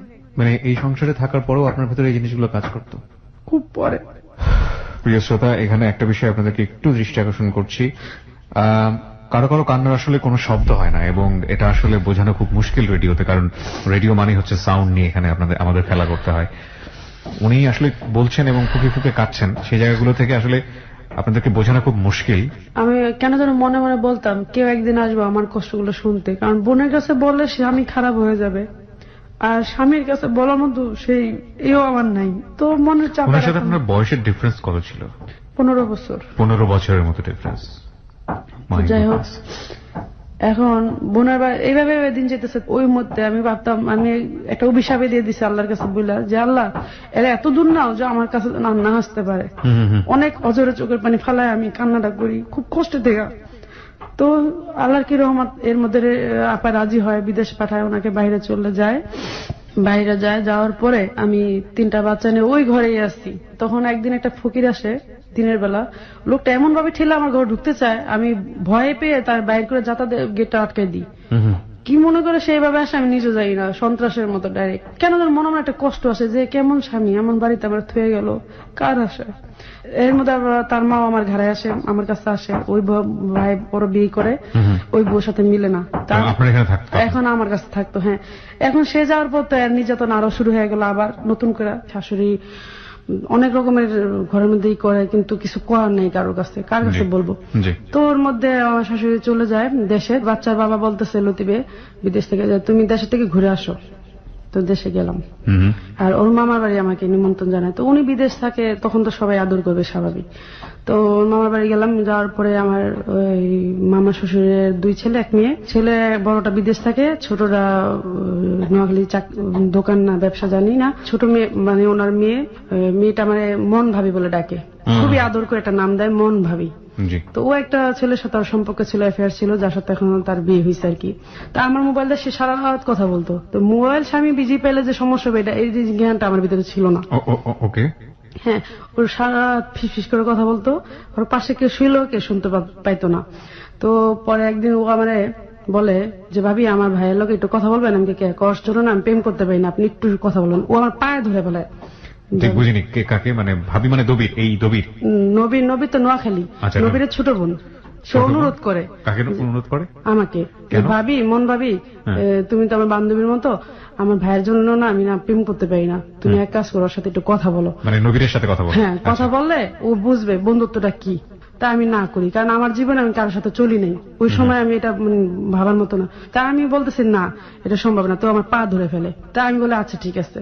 তো ও কি করলো, ও নিজেই যে রিকোয়েস্ট কল কিভাবে দেয় তখন আমি জানতাম না, ও নিজেই কলটা দিয়ে দেয়, রিকোয়েস্ট কল। তো ওই কলটা দেওয়ার সাথে সাথে ওর ভাই ব্যাক করে, আচ্ছা ঠিক আছে দাও। তো আমি ওর অফার দিলাম যে আমি আপনার সাথে বন্ধুত্ব করতে চাই। মানে নবীকে আপনি বলছেন যে আপনার সঙ্গে বন্ধুত্ব করতে? হ্যাঁ, আপনার সাথে আমি বন্ধুত্ব করতে চাই। তো ও আমার দেশটা জিজ্ঞেস করে, আমি বললাম যে তোমাদের বাড়িতে আসছিলাম, তো মিথ্যা আশ্রয় নিতে হয়েছে। ও যা যা শিখে তাই তাই। আমার গলা কাঁপতেছে, আমি বলতে পারতেছি না। ভাবি প্লিজ এভাবে বলো। তো ও যা বলছে তাই বলছে, হ্যাঁ আমি আপনার সাথে বন্ধুত্ব করতে চাই। কিভাবে? আমি কি আপনার বোন থেকে নাম্বার পাইছি? ছোট বোনের সাথে তো আপনার বন্ধুত্ব আছেই, আমার সাথে কি করে হয়? আমি কই হয়। আমি যখন ঢাকায় এসে পড়বো আমার নন্দা আমার খুব অনুরোধ করে, ওই যে আমি বলছিলাম যে বন্ধুত্ব, ওই কথারই অতটুকুই, আর বলা হয় না। আচ্ছা, না এখানে আপনি আসলে ওনার সঙ্গে বন্ধুত্ব করলে এই আপনার এই ননদকে কিভাবে হেল্প করাবে আমি ঠিক বুঝতে পারছি। ও আমি বলি তো, ওর কথা হলো বন্ধুত্ব কি সেটা ভাইয়া জানে না, ভাইয়া তো কারোর সাথে চলে না ফিরে না, ভাইয়া বন্ধুত্ব মানে বুঝে না। তুমি ওকে বন্ধুত্ব বোঝাতে পারলে ওর মনে একটা পারমিট করবে। তুমি একটু ফ্রেন্ডশিপ করো, তাহলে সে বুঝতে পারবে, তাহলে আমি এটা খোটা দিতে পারবো, তখন ও আমার কিছু বলতে পারবে না। এটা লর বুদ্ধি, কিন্তু এসব কিন্তু আমি কিছু জানি না। আচ্ছা, তো যাই হোক, ওই সময় আমি ঢাকায় এসে পড়ি। আসার পর ও আসার সময় আমাকে অনুরোধ করে, ভাবি প্লিজ, ওই যে তুমি ফোন দিয়েছিলে আর তো ফোন টোন দাও না, একটু কথা বলো। আমি আচ্ছা ঠিক আছে, এটা বলে ওই তোরে কি, ও কিন্তু প্রতিদিন রাত্রে ফোন দিছে, যে 2 দিন আসছিলাম দেখছে বিজি, ও ভাবছে কি আমি খারাপ মেয়ে, কার সাথে যেন কথা বলে। এদিকে কিন্তু ওর বোন কথা বলতেছে সারা রাত ওই ছেলের সাথে, যার সাথে এখন ওর বিয়ে হয়েছে। অনেকদিন পর হঠাৎ করে 4-5 দিন পর একটা ফোন আসলো ওই নবীরের। ফোন দিয়ে বলে, কেমন বন্ধুত্ব করলেন, এই পর্যন্ত একবার ফোন দিয়ে আর খবর নেন না, আজকে 12টা বাজে আপনি একটা ফোন দিবেন, তাহলে আমি মনে করবো আপনি একটা ভালো বন্ধু যোগ্য। আমি কাছে দেখা যাক দেবো। তো এটা বলার পর আমি ভুলে গেছি, আমার বাচ্চাদের নিয়ে আমি খুব ব্যস্ত, আমার মন টন খারাপ, ভালো লাগে না। তো ওই যে এক সাইডে মাল সামানা থাকে, এক সাইডে আমার ঘর, আর পুরা বাড়িতে আমি খুব ভয় পাই। ওই সময় যদি কেউ ফোন দেয় আমার আপু, আমি খুব মানে আনন্দ পাই, মানে যতক্ষণ কথা বলা তখন মনে হয় কেউ পাশে আছে। তো ওই সময় আমার কাছে কেন জানি এটা একটা প্রয়োজন মনে হয়ে গেল, ও ফোন দিছে, মানে ওর সঙ্গে কথা বলা। কেন মনে হতো যে আমার পাশে কেউ তো নাই, একটু কথা বললে আমি ভয়টা কাটবো, আমার ভয় লাগতো, প্রচুর ভয় পেতাম আমি। একাই থাকতেন বাড়িতে? একা বাড়িতে, 11 কাটা বাড়ির ভিতরে। 11 কাটার বাড়ির ভিতরে আপনি একা? একা, একটা টিন সিট বাড়িতে। চারোপাশে বাউন্ডারি। আমার বাড়িতে নাকি খুন হয়েছে। হঠাৎ করে দেখে একটা ফোন বেজে উঠলো রাতের 1টায়। ও 1 ঘন্টা ওয়েট করে, ফোন দিয়ে বলে, কি কেমন বন্ধু, আজকে 6 দিন হয়ে গেল একটা কলও দেন না, আর 12টা বাজে দিয়ে বলছে, হে বলো না, মাথা তো আমার নাই, কারণ আমার এর কোনো ফিলিংস নেই এর প্রতি। তো দেওয়ার পর আমি কি, ও সরি বলেছে, তো ও অনেক কথা জিজ্ঞেস করলো, একটু সুখে দুঃখের কথা বলে। হঠাৎ করে দেখি কি আমার প্রচুর ঠান্ডা লাগে, এবং তো ফোন দিয়ে আমার একটু নার্ভাস হয়ে বলে কি, তুমি হাসপাতালে যাও না কেন? আমি কি তুমি করে বললো, একটু টেনশন লাগলো। আমি কি, না তো এটা অন্যদিকে চলে যাবো, এটা তো আমার ঠাট্টা করা ঠিক না, 1 সপ্তাহ হচ্ছে মাত্র, 1 সপ্তাহের মধ্যে ওই লক করে, আমি লক করি না। তা আমি না, এটা আমার ভুলে দেওয়া উচিত, এটা সমস্যা হইব। তা আমি ওরা বলি যে, নবীর একটা কথা বলি তোমাকে, তোমার লতিফ ভাই আছে না? হ্যাঁ, আমি লতিফ ভাই ওয়াইফ। আমি কয়, গাছের থেকে শুটকি বানায় তুমি আমার হালাইলে ভাবি, আর জীবনে আমি তোমার ভাবি বলুম না। খুব কষ্ট পেয়ে যায় কথাটা। তো 1 সপ্তাহের মধ্যে তোরটা কথা হয় না, ওর থেকে ও মনে মনে অনেক কিছু ভাই বানায় আর কি। তা আমি ওরা বললাম যে, দেখো এটা সম্ভব না, তুমি আমার বন্ধু আছো, বন্ধুই থাকবা। ফান্ডারে না, আমি ওদের কাছে আবার বলি, ননাসা শাশুড়িরে ব্যাপারটা বলি। ওনারা আবার কি করে, ওরাই আমার ওর সাথে মিশাইতে চায়, কিন্তু ওরা যেটা টেকনিক্যাল বুদ্ধিগত সেটা আমি আর বুঝি না। তো ওরা আমার ওর সাথে খালি মিশাতে চায়, বা তুমি ফোন দাও না কেন, মিশাতে চায় মানে কি, মানে কথা বলতে বলে যে, তুমি নবীর একটু খবর লো না কেন, আমার ননাসা বলতেছে। তখন ওরা আমার কাছে থাকে, ওর হাজবেন্ড নিয়ে আমার কাছে বেশিরভাগ বেড়ায় আমার কাছে। তা আমার শাশুড়ি একটু ফোন দা কইস তো, আমার লাগে একটা শ্রোতা নিয়ে আসতে, সুপারি কাটতে, সে কি জানি বলতেছে আরো। তাই আমি আবার ওই উপলক্ষে ফোন দিলাম, কারণ ফ্যামিলি তো জানি সাপোর্ট। এখন কি করলো ওরা, আমরা একটু বেড়াতে গেছি দেশে, গেছি পরে কি করলো, সবাই দেখে ওরা আমার একটা প্যাচ দিয়ে ফেলতেছে। আর ও অনেক লাজুক একটা ছেলে, না বললি না, আমিও খুব লাজুক, ও লাজুক। আমি কি করলাম, ওর বললাম, নবী দেখো এই ঘটনা। ও বলতেছে, হ্যাঁ হালিমান, আমরা আর কথা বলবো না। কিন্তু কথা না বললে কি হইব, এটা মানে আমার একটা ব্রেনটা আঘাত করতেছে। এরা সবাই প্রতিদিনের ঝগড়া হয় একটা নিয়ে, এরা আমার উঠে দেয়। আমি কিন্তু ওর সাথে কথাও বলতেছি না, চলিও না। এরপর আমার না একটা মেন্টালি প্রবলেম হয়ে যায়। যেমন আমার ননাসে জামাই ঘরের মধ্যে করে মারামারি, ঘরের মধ্যে খুব একটা ঝগড়া মগড়া করে, এগুলো দেখলে না আমার খুব ভয় কাজ করতো, আমি কাঁপতাম। কার কাছে বলবো, মনের কথা কেউ তো নাই। পরে এরা কি করলো, একদিন আমার সহ মানে বিরক্ত করতেছে, আমি পারি না করতে বেরিয়ে যাই, এমন অবস্থা, বাচ্চাদের নিয়ে আমি আর কুলিতে পাই না। এর মধ্যে আমি কি করলাম, অসুস্থ হয়ে গেলাম, এমন অসুস্থ হলাম যে আমার হাসপাতাল ভর্তি করতে হয়। আমার ব্রেন অ্যাটাক করে, যে এটা কি কইলো আমারে, এটা তো ভালো একটা সম্পর্ক, এটা কিন্তু খারাপ কিছু না। আমি ওর সাথে 2টা কথা নিলে বলছি। পরে আমার ছোট ভাই খারগাছের থেকে, যে আমার ওই যে বললাম আমার ওই মার ঘরে আমার ভাই বোন খুবই, ওই ভাই আবার আইসা দেখে আমার এই অবস্থা, আমার কুলে নেয়া সিনজিতে করে হাসপাতাল ভর্তি করে। হাসপাতাল ভর্তি করার পর আমি খালি একটা চিৎকার দিই, নবী তুই একবার আয়, আইসা বইলা যা, তোর সাথে আমার কোনো সম্পর্ক নাই, প্লিজ তুই বল। তো আমি না আজ জীবনে কারোর সাথে মিশতাম না, মানে ওই সময় আর কারোর সাথে মিশবো না, একটা প্রমিস করে এলাম জীবনে, যে দুঃখের সাথে কথা আমি আর কারোর সাথে বলবো না। এটা কিন্তু লতিফ যাওয়ার 6 মাস পরের ঘটনা। 3টা বাচ্চা নিয়ে সারাদিন ব্যস্ত থাকতাম, শাশুড়ির জ্বালা, ননসের জ্বালা আমি আর সহ্য করতে পারি না। আমার ভিতরে দেখি যে ধৈর্যের বাইরে চলে যেতেছে। তখন আমি আস্তে আস্তে বিছনায় অসুস্থ হয়ে গেলাম। কিভাবে একা একা চলতে থাকি, 5 বছর চলে যায় আমার জীবনে এইভাবে, এই কষ্ট বুক করতে করতে। 5 বছর লতিফ আর আসে না, লতিফ এমনি আমার সাথে কথা বলে। লতিফ আবার যথেষ্ট আমাকে বিশ্বাস করে, ও বলে পৃথিবী একদিকে, আমার হালিমনের বিশ্বাস আমার একদিকে, ও একটা পবিত্র ফুল আমার কাছে, কে কি কইলে আমার দেখার বিষয় না।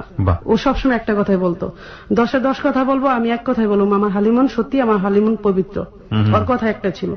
তাই আমি এটা জানতাম। কিন্তু লতিফা আমার সাথে কখনো বুঝাতো না যে আমার সে ভালোবাসে, সবসময় একটা অ্যাটাক করে যেত আমার ব্রেনটে। আমি কি দেখো এই বাড়িতে তো আমি আর থাকতে পারুম না, এরা বিল্ডিং উঠাইবো, আমি বাসা ভাড়া নিতে পারি না, আমি কি করুম?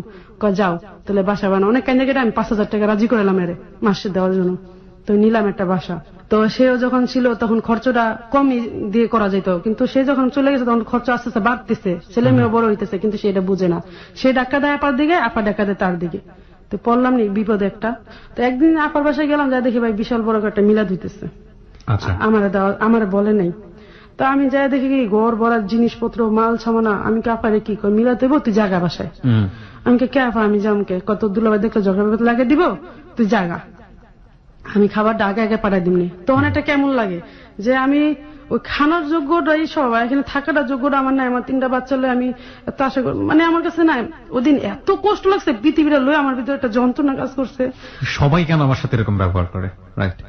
তো রাস্তাটা যখন হাঁটি তখন ভাবলাম জীবনে একটা বন্ধুত্ব মুখের দিকে তাকাইছিলাম যে যেভাবে হোক নবীর আমার একটা ভালো বন্ধু হইব। তখন দেখলাম সে আর সবার মতো। আর আমার বোন, সেও আমার মনের কথা বুঝে না। আজকে তার ঘরে মিলাত, আমার যোগ্য হয় না দাওয়াতের। আমার বাচ্চারা আমার দিকে তাকালে না কান্না করে দিত, মা তুমি কান্না করে কেন? বাচ্চারা চিৎকার পারে কানতো, একসাথে 3 জনে কানতাম, 4 জনে। ওই ঘরে কেউ নেই যে আমার কান্দন আমার বাচ্চারা শুনতো, বাচ্চাদের কান্দন আমি শুনতাম, ওদের কান্দন দেখে আমি থাইমা যেতাম। কান্না অনেক আসতেছে কিন্তু আমি কান্দতাম না ওদের দিকে তাকাইয়া, যে বাবা তোমরা কান্দো না, আমি এমনি কাঁদতেছি। ওরা সবসময় দেখতাম আমি কান্দে, এই পর্যন্ত ওরা এখনো দেখে যে আমার চোখে পানি ছাড়া কিছু নেই। তো ও আমার বাচ্চা বড় মেয়েটা একটু মাশাআল্লাহ আল্লাহর বান্দা, খুবই লক্ষ্মী একটা মেয়ে আমার ভাই, না বলে না। আমার মেয়েকে এলাকায় এখনো কেউ ভালো করে চেহারা দেয় না, এবং 14 বছর বয়স চলতেছে। খুবই লক্ষ্মী, এবং ইংলিশ মিডিয়াম পড়ে, 7-এ পড়ে, খুবই খুবই খুবই লক্ষ্মী। তো তখন তার বয়স চলতেছে 10 বছর। তো সে আমার একটা বন্ধুর মতো ছিল তখন থেকেই, আমার খুবই লাইক করে, খুবই ভালোবাসা। তো সে দুলাভাই যখন না থাকতো, ব্যবসা যাইতো, তখন আপনার কাছে থাকতো, দুলাভাই আসা রাখতো, আবার আমার কাছে এসে পড়তো। না বললেই না, আমার মেয়েটা আমার মতে একটা হয় যে টাকার অভাবে আজকে আমার বোনের কাছে তার থাকতে হয়, বা বোনের টান তো থাকে, দুলাভাই আশা রাখতে আবার আমার কাছে আইসা পড়তো, মানে আইসা পড়তোই। তো এটা একটু তার জীবনে একটা কষ্ট, আমি জানি। এটা তার ভিতরে একটা বোমের মতো জন্ম হয়ে রয়েছে, এটা আমি বুঝতাম, বুঝলেও কিছু করার নেই আমার, কারণ আমি অসহায়, আমি কোন দিকে যাবো, এইটা আমার কুলাইতে পারি না। তখন আমি বললাম, হে আল্লাহ, এমন একটা মানুষ আমার জীবনে দাও যে শুধু আমার কষ্টগুলোই শুনবে। এটা বইলা বলে ঘরে আসলাম। যাই হোক, গেল অনেকদিন হলো, রাস্তাঘাটে এমন পানি যে বাচ্চা নিয়ে স্কুলে যে আমার বহুত কষ্ট হয়ে যায়। হ্যাঁ, আমি খুব অসুস্থ থাকি, আমার শ্বাসকষ্ট সমস্যা। আর পেটের মধ্যে একটা রোগ দেখা দিছে, যেটা পানির মতো, পোল্টার মতো, এটা আস্তে আস্তে খালি বড় হইতেছে আমার পেটে। তো এখন এটাও আমি কারো বলতে পারি না, কারে বলুম, কেউ তো হেল্প করবো না আমারে। তো এটা আস্তে আস্তে ভিতরে রোগটা বাড়তেছে, আর আমি আস্তে আস্তে নিঃশক্তি যেতেছি, কারো বলতে পারি না। তো রাস্তাঘাটে প্রচুর পানি। তো এখন আমি ভাবতেছি যে বাচ্চা হলে এত দূরে আসা যাওয়া আমার অসুস্থ হলে অসম্ভব। তো ওই বাসাটা ছেড়ে দিই। ছেড়ে দেওয়ার পর 5,000 টাকা দিয়ে আমি চলতে পারি না, তখন 6,000 টাকা সে দেয় মাসে, 6-7,000 টাকা করে দেয়। আবার এখন মাও থাকে, আবার মাসে 2,000 টাকা মায়েরও দিতে হয়, আবার ঘর ভাড়া দিতে হয়, এই টাকাটা চলতে হয়, আপা দেয়। তা আপায় আমাকে যেভাবে দেয় ওই টাকাটা আমার জমানো থাকে। এই কদিন আমি 50-60,000 টাকা জমায় ফেলাই, মানে আমি কষ্ট করে ঠিকই চলি, কিন্তু স্বামীর টাকা নষ্ট করি না। আমার একটা উদ্দেশ্য, আমি একটু বিক্রমপুর জমি কিনবো, চাচার উপরে আমার একটু রাগ, আমার চাচার উপরে।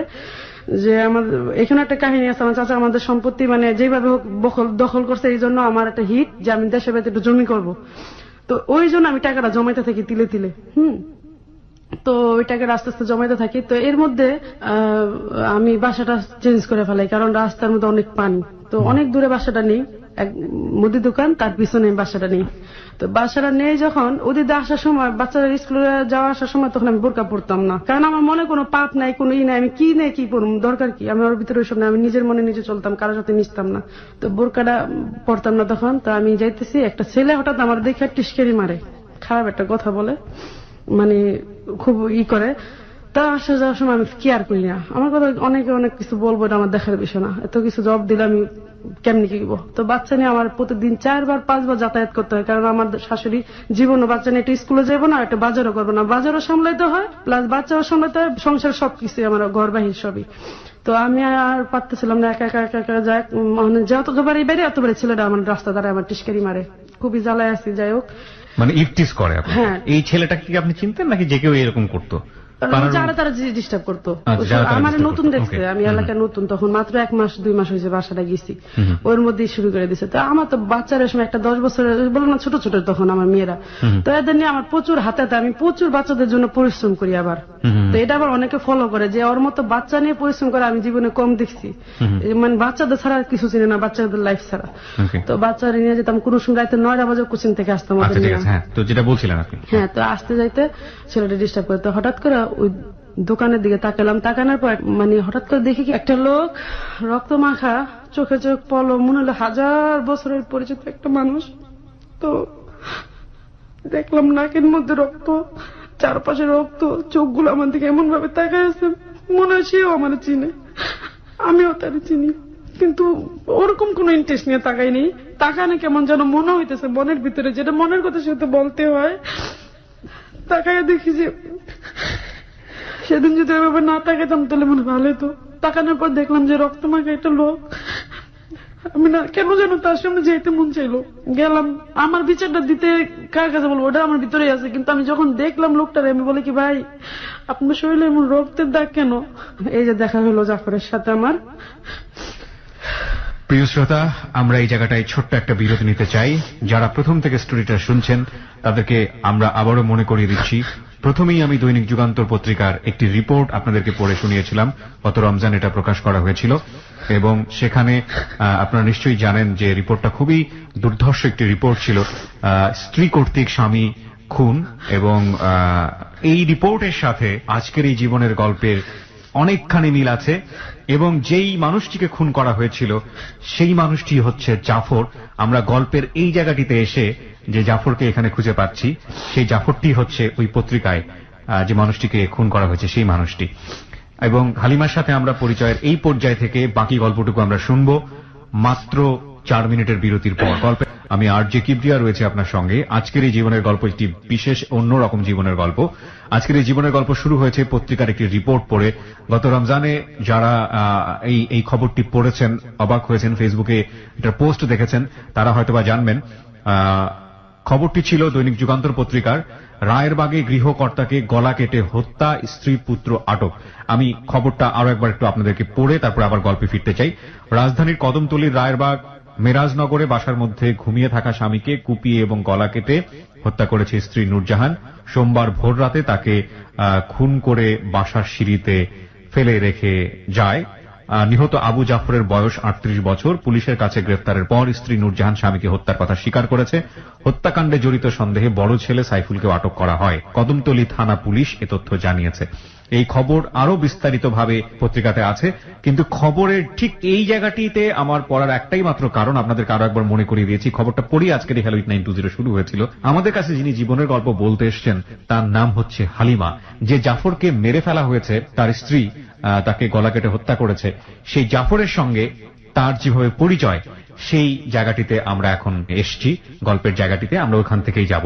এই জাফর হালিমার জীবনে কি, বা হালিমার তার সাথে পরিচয়, এবং ধীরে ধীরে গল্পের সামনের দিকে এগিয়ে যাওয়া এবং একেবারে শেষ পর্যন্ত। আশা করছি আপনারা আমাদের সাথেই থাকবেন। এতক্ষণ আপনারা হালিমাকে চিনেছেন, এরপর জাফরের সাথে হালিমার দেখা, এখান থেকে আমরা আবারও শুরু করছি। হ্যাঁ, আপনি যেটা বলছিলেন যে আপনি যে লোকটাকে দেখলেন একটা দোকানে, এবং তার মুখের ভিতর দিয়ে রক্ত মাখা মুখ, এবং সেই লোকটাকে দেখার পর মনে হচ্ছে যে এই মানুষটা কিছু একটা বলতে চাচ্ছে আমাকে, আপনি ভিতর থেকে এভাবে অনুভব করছেন। ফাইন, আপনি বলুন তারপর। তো আমি ওদিকে হাইটে যেতেছি, যখন ওরা দেখলাম, ওনাকে দেখলাম, দেখার পর আমার না কেন যেন মনে হলো 1000 বছরের একটা পরিচিত লোক যে রক্ত মাখা অবস্থায় কিছু বলতে চায় আমাকে। আমাদের তাকায় আছে, আমিও তাকায় আছি। আমি কিন্তু গেছি আমার কথা বলতে, এখন থেকে সে তার দিকে আমি অবাক হয়ে গেলাম। সামনে যে বললাম, ভাই আপনার কি হয়েছে, কি সমস্যা কি আপনার, আপনার এরকম রক্ত মাখা ভাই, মানে আমি এটা মানে মানুষ হিসেবে মানুষকে যেভাবে জিজ্ঞেস করে এরকম জিজ্ঞেস করতেছি। তো উনি বলে কি, না আশা খেয়ে পড়ে গেছে, তো এই জন্য এটার স্পট। আমার বান্ধবী ছিল পাশে, হুমায়রা, ও আবার বলে, জাফর ভাই কি হয়েছে, আপনি একটু বেরেন তো। ও আবার চিনে, কারণ ওর বাড়ি আর ওদের বাড়ির পাশাপাশি। তো ও বলে, ভাই একটু আসেন তো। পাশে আবার আরেক বর্ণন আসছিল, উনি আসেন তো, টাইম নেবার করে বলছে, আপনার কি হিসেবে দিত, আপনি আসেন, দোকান বন্ধ করেন। মানে ওরা করোনা অবস্থা দেখে ওরা টাইম, জাফরের দোকান ছিল, হ্যাঁ মদের দোকান ছিল। তো এরা একটা জায়গায় হাতে নিয়ে গেল, ভাই দোকান বন্ধ করেন, আপনার সাথে কথা আছে। আপনার চোখ দা পানি পড়ছে। রুনু আপা, না বললি না নাম, রুনু আপা বলতেছে, ভাই আপনার লোক কথা না বললি না, আপনি আমাদের বলবেন আপনি কি হয়েছে। এই হারিমা তো, এই হুমায়রা তো আজকে এর কথা জানবো। রুনু আপাটা কে ছিল? রুনু আপা হলো হুমায়রার ননাস। মানে আপনার বান্ধবীর ননাস। হ্যাঁ, আচ্ছা, ওরা মনের কথা বের যত না করবো তখন ছাড়বো না রে। কয় ভাই বলেন না প্লিজ বলেন, রুনা করতেছে বা আমার বান্ধবী বলতেছে, কয় ভাই রে বড় কষ্ট থেকে চোখের পানি আসে। কয় কি, কই যে তোমাদের দেখি স্বপ্ন দেখে যেতেছি, আরো মানুষ সংসার করে কিন্তু আমার মতো সংসার কজন করে যায় না। আমি 14 বছর সিঙ্গাপুর ছিলাম, 13 বার সিঙ্গাপুর থেকে আসা হয়েছে, লক্ষ লক্ষ টাকা আমি আমার ফ্যামিলিতে দিছি। আজকে আমি একটা এসে ব্যবসা নিয়ে বসে, আজিরাও বসে রইনি, ঘরে এত কিছু করি তাও বোর মন পাই না। সে আজকে আমার গায়ে হাত উঠেছে, এর মতো দুঃখের কথা কারে বলুম আমি। তো এটা বলে সে কান্না করে, চোখের পানি পড়ে। তো আমি না তাকায় থাকি, আমি বলি মানুষের স্ত্রী এমন হয়, আমি তাকায় থাকি নির্বাক ভাবে। ওরা প্রশ্ন করে কেন ভাই, কেন মারলো আপনারা, আপনি কোন না ভাই। তো হুমায়রা আবার বলতেছে জাফর বাইরে যে আমরা দেখতেছি না যে লক্ষ্যটা মানুষ সারাদিন দোকানের মধ্যে কাজ করতে থাকে, এটার উপর হাত লড়তে থাকে, এই কাম ওই কাম ওই কাম, আর কোনো ফ্যাশন নাই, কোনো ই নাই, এটা লুঙ্গি সাধারণ লুঙ্গি পরে এটা ই পর কিভাবে চলে, এর মতো লুক হয় নাকি সাদা সিধা, এরা এইভাবে কি হয়েছে ভাই বলেন। ওর একটা কথা আছে, এটা ও বলে না, ও বলে যে এমনি আমার এরকম আঘাত করেছে। আচ্ছা কি করলে আমি ওর মন পামো, ওদেরকে জিজ্ঞেস করে ও কি চাই এটা খালি পূর্ণ করবেন, তাহলে দেখবেন ঠিক হয়ে যাবে। সবাই ভালো বুদ্ধি দিল। তো আমি এর মধ্যে বললাম কি ভাই আপনি তো অনেক বছর বিদেশ ছিলেন, হয়তোবা তার মনটা একা থাকতে থাকতে জম ধরে গেছে হয়তোবা, কারণ আমি আমারটা চিন্তা করছি, জম ধরে গেছে হয়তোবা তার মনে অনেক কষ্ট আছে। ভাই আপনি তার মনে কোনো কষ্ট দেয় কোনো কাজ করেন না। খালি এতটুকু কথা বলে বাস আয়সা বললাম। সে আমাদের টাকা থেকে বললো কি কয় উপর দিকে সাফালা নিজের বুকে পড়বো, এটা করে কথা শেষ করে। কারণ সে তখনও কিন্তু তার কথাটা বলে না, 3 জন নারীর সামনে কথাটা বলবো একটা লজ্জার বিষয়, ঘরের কথা বাইরে করতে চায়। তো যাই হোক তার নিজের উপরে হিসাবে আমি মনে মনে একটু ভাবলাম কি লোকটাই মনে অপরাধী, এটা আমি ভাবলাম। আচ্ছা, কিন্তু দেখে মনে না সে একটা অপরাধী লোক, তার চোখের পানি, তার কথাবার্তা, তার চাল চলনে যা আমার বান্ধবী শুনতেছি খুব ভালো লোক, এখানে কোনো সন্দেহ কিছু নেই। তো এর মধ্যে আসে পড়ি ঘরে উড়িয়ে যাবে। তো যখন আমি দোকানদার সামনে যেতে লই তখন হাজার কামে থাকলে হঠাৎ করে ওটা চোখ আমার দিকে পড়ে, তাকাইলে ওইভাবে তাকায় থাকে না, দেখে সুরালায় আমি ফলো করি না। তো যাই হোক আমি বাচ্চাদের নিয়ে আসা যাওয়া সব ওই ছিল আমার টেস্ট করে। তখন আমি কি করলাম চিন্তা করলাম লোকটা তো ভালো, আমার বান্ধবী বলছে আমি ওনার কাছে বিচারটা দিব, যে ছেলেটা আমার যাইতেছে বিরক্ত করে, মেয়েটা আমার বড় হইতেছে বা 10 বছর বয়স চলতেছে, আর আল্লাহ দিলা বয়স উপর দিকে, এখন যদি লোকটা টেস্ট করে মানুষ আমার কি করবো। তো আমি তারা যাই বলি ভাই একটা কথা কি, আমি এই ছেলেটা না আমার খুব ডিস্টার্ব করে। তো উনি বলতেছে আচ্ছা আমি বলে দিই মনে, এটা বলে আমি এসে পড়ি। তো ওই ছেলেটা আবার দেখে আমার ওনার সাথে কথা বলি, জাফর ভাই ওর নাম্বারটা আমি একটু জোগাড় করে দেন। এই ওর স্বামী বিদেশ থাকে, মেয়েটা একটু অসহায় টাইপের, অন্যরকম, মেয়েটা সবার মতো না, তুই ওরা ডিস্টার্ব করিস না। আমরা তো বিয়ে করি নাই এর লাগে আমাকে মূল্য নেই, আপনারা বিয়ে করছেন এর লাগে আপনাকে মূল্য, এই কথা কাছে ওরা জায়গা।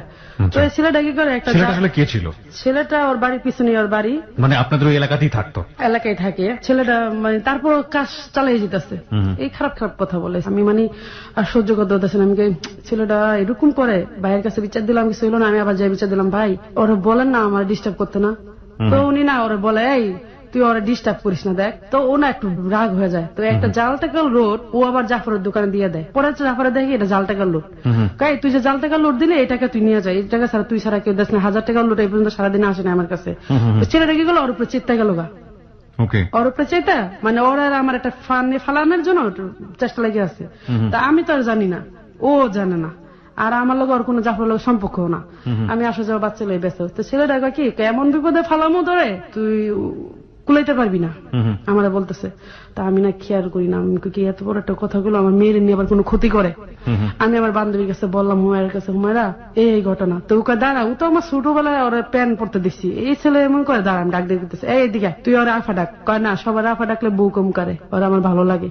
ওকে, হ্যাঁ, আজ থেকে 4 বছর আগের ঘটনা, কর আমার খুব ভালো লাগে। তো ও কাকে থাপ্পড় দিম দেরা, এটা দুষ্টমি করে বলে বলে ও চলে যায়। তা আমি এসে পড়ি, আমি যাক ও তো এটা বলেই দিছে গেল, এর মধ্যে ও আবার টিটকে শুরু করে দেয়, এমন বিপদে ফেলামো গেরা করতে উঠতে পারবো না। তো আমি না ভয়ে থাকি খুব, কিন্তু আমার কাজ আমি আমি আমি করি, কারো লগে আমার কোনো কথা নেই, কোনো চলাফেরাও নাই। কিন্তু ছেলেটা মানে এক একজনের লগে গল্প করে আর এক একটা করে জাফরের লগে মানে মিলায়। কিন্তু জাফরের সাথে কিন্তু আমার কোনো সম্পর্ক না। ওই যদিও কোনো সদার প্রয়োজন হয়, কারণ পাশের দোকান থেকে তো আর সামনে পরের দোকানে এসে যায় না, যায় কারণ আমার ঘরের দরজার সামনে তার দোকান। তো এইভাবে দিন যেতেছে। এখন সে যখন আমি আসা যাওয়া করি ওই একই কথা। তো আমার বান্ধবীর বললাম, বান্ধবী ওই যে রুনু আপার বান্ধবী ননাস, উনি আবার পাশের বিল্ডিং এ থাকে। হ্যাঁ, তো এখন ওই ছেলে কি করে ওই ওর ওয়াইফের কাছে যায় খারাপ কথা বানায় কয় আপনি একটু ফলো করেন, সন্ধ্যার সময় দেখবেন ওর সাথে অনেক আড্ডা মারে, মানে জাফরের সাথে। হ্যাঁ, ওর বাসা যায় আড্ডা মারে আর মোবাইলে অনেক কথা কয়, আসলে কিছুই না। এদিকে আমি কিছু সদা আনতে হঠাৎ করে জাফর ভাই আমার বলে কি হালিমান তুমি ঘরে যা, আমি একটা ফোন দিও তো বোন। আমাকে কেন ভাইয়া? কয় তুমি দিও। এরপর এর মধ্যে মানে একটা কালো লোক আইসা আর বলে কি জানেন ওই বিল্ডিং ওই যে রুনাপা যে বিল্ডিং এ থাকে, ওই বিল্ডিং এ না পাশে ফ্ল্যাটে একটা ছেলে বেসলা থাকে, একটা মেয়েরা আনছে জায়গায়, এনে পুলিশ মিলিশ আইছে। এই কথাটা শোনার উদ্দেশ্য হলো যে আমার যেন ফোন দা বলে আমি যেন ওই বেতে না যাই, কারণ রুনাপা আছে, রুনাপা আমার খুব আদর করে, আমার বান্ধবীদের আমাদের মাঝে যে ফোন দা ডাকে, তো উনি আমাদের ফোন দা সাবধান করবো, ওদের ফলো হলো ফোনটা আমার দিবে আর ওর বউকে দেখাবে, এটা হলো ওদের উদ্দেশ্য। তো ও কি করছে, আমি যখন দোকানে সদান দিয়েছি কি কয় বই না একটা ফোন দিও তো আমার, আমি কেন কয় কি একটা কথা আছে তাড়াতাড়ি ফোনটা দিও। তা আমি গুলুপটা নিয়ে কয়েলটা নিয়ে তাড়াতাড়ি এসে পড়ি, এসে কথা ধরে আমি ফোন দিই, কি হয়েছে ভাইয়া? কয় কি ওই 5 তলায় তোমরা যেও না। আমি কেন কখনো বলো পুলিশ শুনে চাইবো এই ঘটনা, এখানে ওই রুনু আপার পাশের ফ্ল্যাটে এরকম এরকম ঘটনা শুনছি, একটা লোক এসে আমার বললো। আমি আরে কিসের, আমি ওই বাড়িতে যাম কি করতে? তো আমি বলি না ভাই সমস্যা নেই। এই কই জায়গাতে একটা মহিলার চিল্লাম ওই দোকানের ভিতরে, ও কিন্তু দোকানে আমার খালি কথাটা বলতেছে, এর মধ্যে এই প্রথম ওর সাথে আমার কথা মোবাইলে, এর মধ্যে কি হলো মহিলা ওর কলার ধরে দোকান থেকে বের করে ফেললো। আপনি কিভাবে জানলেন? মোবাইলে শুনতেছি আমি। আচ্ছা, মানে দোকান পরবর্তীতে আপনি জেনেছেন? হ্যাঁ, পরবর্তীতে আমি অর্থে শুনছি। ও যখন বলতেছে এই তুই কথা বলতেছ বেয়াদবের মতো যত সব ল্যাঙ্গুয়েজ ব্যবহার করতেছে, খারাপ খারাপ ব্যবহার। জাফর খুবই লাজুক একটা লোক, ও খুব সম্মান নিয়ে থাকে, কারণ ওর অনেক কষ্টের ভিতরে কিন্তু কারো কাছে কয় না, ওর ইজ্জতের ভয়ে, ইজ্জত যেন বাইরে না শুনে কেউ, সেই ইজ্জতে কিন্তু বাইরে করে দিল।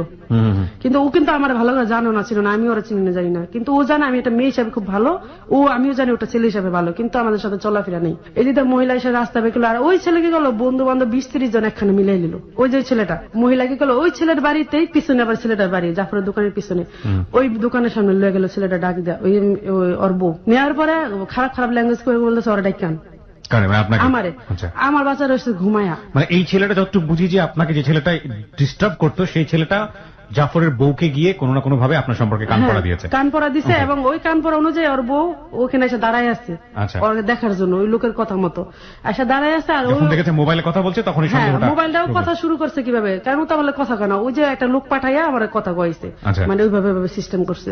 এটা ও জানে না, আমিও জানি না, পরে জানি ব্যাপারটা আমরা।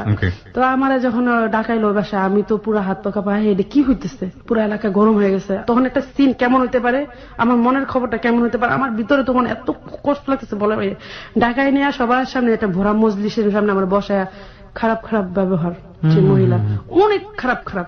তখন আমি আর সহ্য করতে পারতাম। তখন খালি জাফর একটা কথা বলে যে ফেরেশতার মতো মেয়েটারে অপবাদ দিও না, তোমার আল্লাহর দোহাই লাগে নূরজাহান। ও শোনে না, ও খারাপ খারাপ গালি দিয়ে আসতে করে আমার এক থাবর লাগায় দেয় জোরে, মানে জাফরের বউ নূরজাহান এমন ঠাড়া একটা থাবর দেয়। আমার জীবনে মনে হয় কি ওই দিন আমার মতো অসহায় কেউ হয় না, আর এত বড় অপমান পৃথিবীতে আর হয় না, কারণ আমার মন তো নিষ্পাপ, আমি তো এটা কিছুই জানি না।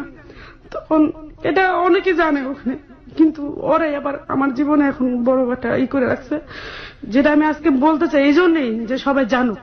তো যাই হোক, লোকটা নূরজাহান থাবর মারে আমার হাতে। 4 বছর আগের ঘটনা, তো আমার এখানটা কেটে যায়। আর এটা কেমন, তো পাশাপাশি বন্ধুলা ভাই ছিল, ওরা কি ওই সময়টাতে হেল্প করতো? না না, আমি কারো জানি না, কেন জানি না, এটা তো ইজ্জতের ব্যাপার। আমিও ভয় পেতাম, মানিজ্যত একবার গেলাম আর পাবো না, আমি এই ইজ্জতের জন্য অনেক যুদ্ধ করতাম সব সময়। তখন ওই মুহূর্তে আমি কাঁদতেছি, 2 হাতে চোখ ঢাইকে আমি কাঁদতেছি। আর সব মহিলারা পুরুষেরা বলতেছে তুমি জাফরের সাথে কেন সম্পর্ক করলা, এই সেই অনেক কিছু।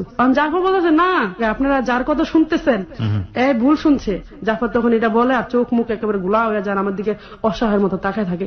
যে ওর চোখের দৃষ্টিতে আমি তখন বুঝি যে আমার কিছু করার নেই, তুমি আমার ক্ষমা করো আলিমা, এরকম কিছু আমি বুঝতেছি তার চোখে। তখন আমি একটা জবাব দিলাম যে নূরজাহান ভাবি, আপনার একটা কথা বলি আজকে, আমার স্বামী যে সুন্দর তার পায়ের যোগ্য আপনার স্বামী না, এই কথাটা আমি তারে বললাম। বলার পর প্রতিটা মানুষ তালি দিল। আবার সাথে সাথে মহিলায় মাপ চায় আমার কাছে। মাপ চাইলে কি আর আমি ইজ্জতটা ফিরে পাবো? ওই যে রটনা তো রইটেই গেছে, সবাই খালি ছড়া কান্না ঘুষা। আর আমি এই থাবর খেয়ে ঘরে আসলাম। কত বড় যন্ত্রণা হইতে পারে ওদিন, যে চাইছিলাম মরে যাবো। বাসায় এসে বাচ্চা আমাদের তাকাচ্ছে, আমার গাল লাল হয়ে গেছে। বলতেছে মা কি হয়েছে? তখন কেমন ঘৃণা লাগে যে আমার বাচ্চা প্রশ্ন করে, আমার ইজ্জত একটা গালি পড়ছে, আজকে পাপ করিনি, কোনো কিছু করিনি, আজকে আমার নামে এত বড় একটা গীবত। মানে আমি চাইতেছি আমি আজকে ফাঁসি দিয়ে মরে যাবো। পরে ভাবলাম না, আমার ফ্যামিলিতে এরকম না, আমি একটা মিথ্যা অপবাদ নিয়ে মরে যাবো। আমি যদি মরে যাবো করবো জাফরের সাথে অবশ্যই তার কলঙ্ক কিছু ছিল, নাহলে মুখ দেখাতে পারেনি, এই জন্য মরে গেছে। পরে বাসায় আসলাম, 4-5 জন লোক আসলো, এসে বললো আপু একটা ঘটনা হয়ে গেল এরকম, আপনি মাইন্ডে নিয়েন না। মনে মনে ভাবলাম যে মুখে একটা কথা হয়ে গেল, আজকে হয়ে যায়, আজকে যে আমার ইজ্জতটা গেল, এটা কে আমার ফিরে দিবে ইজ্জতটা? আজকে সমাজ সবাই একটা একটা একটা কথা বলতে পুরো এলাকা হয়ে যাবো। আর ঠিক তাই হয়েছে। এখন ঘরেতে বেরোলে বেশি কানাঘুষা করে, আর সেও বেরোলে এরকম করে, সে দোকানটা ছেড়ে দেয়, আমিও সাথে সাথে বাসা ছেড়ে দিই, বাসা ছেড়ে আমি আমার এলাকায় এসে পড়ি। আপনার আর এই কথাটা বলি না, কারণ সে অনেক কষ্ট পাবে, বাজায় অনেক ঝগড়া বিপদ হতে পারে, এটা মানিজ্যতের ব্যাপার। কান্না করার পর আমার বাচ্চা আবার বলে দেয়, আম্মু আম্মু একটা মহিলা না আমার আম্মুর মারছে। তো এই কথা বলার পর আমি আরো কান্না করি। আপা কয় কি আমার বোনের মারছে? আমার বোন। এর মধ্যে আমি যখন ঘরে কান্না করি, সকালবেলা আমার বান্ধবী ওই যে মায়েরা ও আসে, আসার পর ওরা ফোন দেয়নি, ও শুই না তো পুরো মাথা খারাপ হয়ে যায়। আমার বান্ধবীর গায়ে থাপ দিচ্ছে, আমার হাত ধরে টাইনে না কায় এই মহিলা এত। যখন জাফরের দোকানের সামনে যেতেছে, জাফরের কাকি বোন এটা হয়ে গেছে, কি করুম? কয় আপনি আসেন, আমার সাথে আসেন, দোকান বন্ধ করেন। আমার বান্ধবীর ইজ্জত মানলে একটা কথা, আপনি আসেন, আসেন মেয়ে আসেন। এরপর পারেন ও মেয়েরা লাই বেড়ারে ওরে দূরা। পরে ওই বাড়িতে গেলাম, যাওয়ার পর আমার বান্ধবী ডাইরেক্ট যায় থাবল লয়ে যায়, তোর মতো মহিলা থাবরান দরকার, তুই আমার বান্ধবী ফুলের মতো জীবনে চরিত্রে কালি দিয়েছ, তুই যদি আজকে আমার লেগে কইতে আমি বিশ্বাস করতাম, তুই কারো লেগে কইছিস তুই জানোস। এই কর গালে জুতা লেগে গেছে, যে তোর গালের মধ্যে জুতা দিয়ে মারলো শিক্ষা হইব না। তো জাফর কাজ দে দৌড়া 2টা বাড়ি, ও যা কাজ করছে হুমা যা বলার বাইরে, ও চোখের পানি ছেড়া দেয়। আমি হুমারে টানি, কয় চার চুপ থাক, তুই বেশি চুপচাপ থাকস তো আর বেশি সম্মান দাস, এই লেগে তোর আজকে এই অবস্থা। এরপর আমাকে থাক, এরপর ওর বউ কি করে কান্নাকাটা করে দেয়, ওর একটা কাজই কান্না করে দেওয়া, কান্না করে ওর কাছে মাপ চায়, বোন মাফ করে। ওর বড় বোন এলে কি কাজ করলে কি তুমি করতে না, মাফ করতে না, সুন্দর কথা ভালো কথা বলছে, বড় বোনের হিসাবে আমি তাবদ দিছি, থাক আমার মাফ করে দাও, কিন্তু ইজ্জতটা কে দিব? এই কথাকে আমরা এসে পড়ছি। তো ওর বউ পরে কান্না করে জাফর কাছে বলে, জানো এরকম এরকম ওই ছেলেটা এসে আমার বলে, কয় জানো এই ছেলেটা তোর ডিস্টার্ব করতেছে, এই ঘটনা তুমি আমার আগে বলো না কেন? তো যাই হোক, ওর বউ ভাইলটা ওর সাথে ঠিকই কথা বলেই করে। যাই হোক, এখন ওর বউ বলে এখন থেকে আমি হালিমনের বোন ডাকুম, বোন থাকবো, ও আমার কাছে আসা যাওয়া করবো। নূরজাহান বলে, কিন্তু নূরজাহান যেটা বলে এটা একটা পলিটিক্স খারায় বলে, কারণ নূরজাহানের লাইফে একটা ঘটনা আছে, সেটা ওর সাথে এক ছেলের অ্যাফেয়ার 14 বছর যাবত, যার পরে ওইটা নিয়ে ওর মারামারি করা হয়। ওই যে একদিন আমি রক্তমাখা দেখলাম ওর প্রথম দিন, এইটা নিয়ে ওর মারামারি হয়েছে, কারো বলতো না কথাটা। তো যাই হোক, নূরজাহানের পলিটিক্স হলো যে আমি যদি জাফরের দেওয়ার একটু পেঁচাতে পারি, তাহলে আমার জীবনে একটা অংশ পাইলাম, তাহলে আমার নিয়ে ও কিছু বলতে পারবো না। মানে আলটিমেটলি জাফরের সাথে যদি আপনার একটা ঝামেলা তৈরি হয় বা এক ধরনের সম্পর্ক তৈরি হয়, সেটা আলটিমেটলি ওনার জন্য পজিটিভ হবে। তারপর কি করলো, আমি বাসায় আসলাম, আসার পর তো আমার কান্না থামে না, আমার ভিতরে খালি ওই যন্ত্রণা আগুন জ্বলতে থাকে। কি হইলো এটা? বোনের কাছে বললাম, বাচ্চা যেটুকু বলছে অতটুকু শুনছে। আমার বোন আসছে, আসার পরে জাফর বলতেছে আপনার লেগে আমার বোন যে অপমানটা হইলো, এটা কি হইলো? এর মধ্যে আমি কই আপা ওই যে ওই ছেলেটা এরকম করছে, ওই ছেলেটা কি করো কত লোক মুখলে আমার সামনে আইছে। তবে সেদিন এটা মানে আমার কাছে অবাক করে দিল, জাফর কি করলো আমার সামনে দেয় হাত দুটো এমনি দাঁড়ায় বলে কি করবি তোরা ওরে, আর কত ক্ষতি করবি ওর?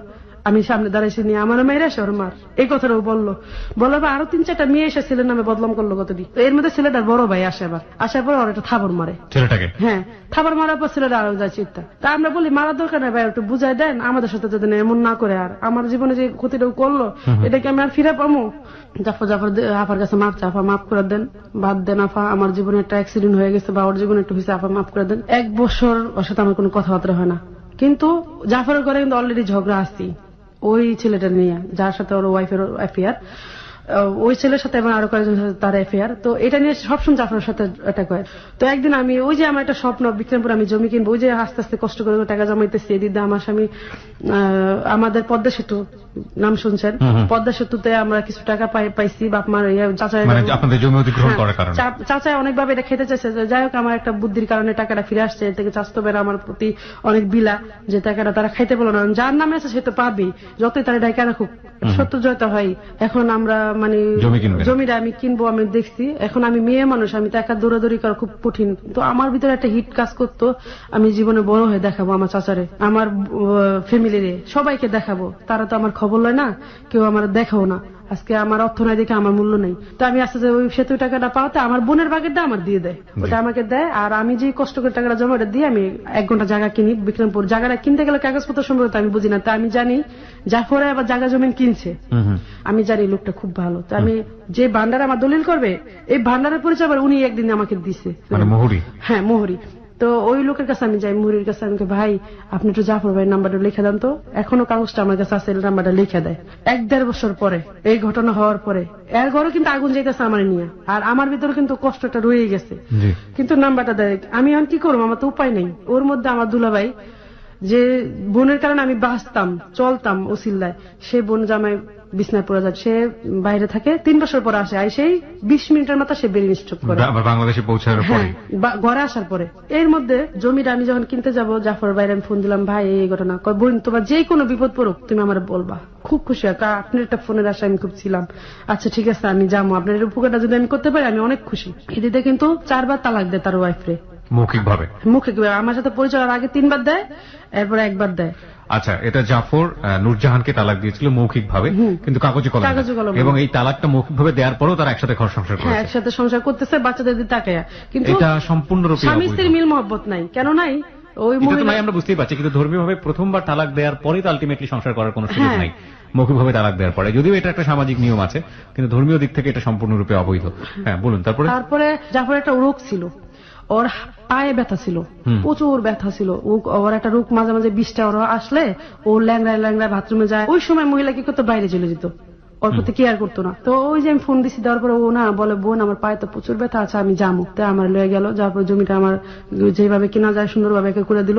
আমি আবার জিজ্ঞাসা করে গেছি আমার স্বামীরে যে এরা নিয়ে কাজ করতে চাই, সে বলছে আচ্ছা যাও। মানে আপনার স্বামী পারমিশন? হ্যাঁ পারমিশন নিয়ে গেছি। আবার এটা আমি আবার ফ্যামিলির পারমিশন নিয়ে গেছি, কারণ কেউ যদি একটা কথা বলে, কারণ আমি এদিক দিয়ে খুব সতর্ক।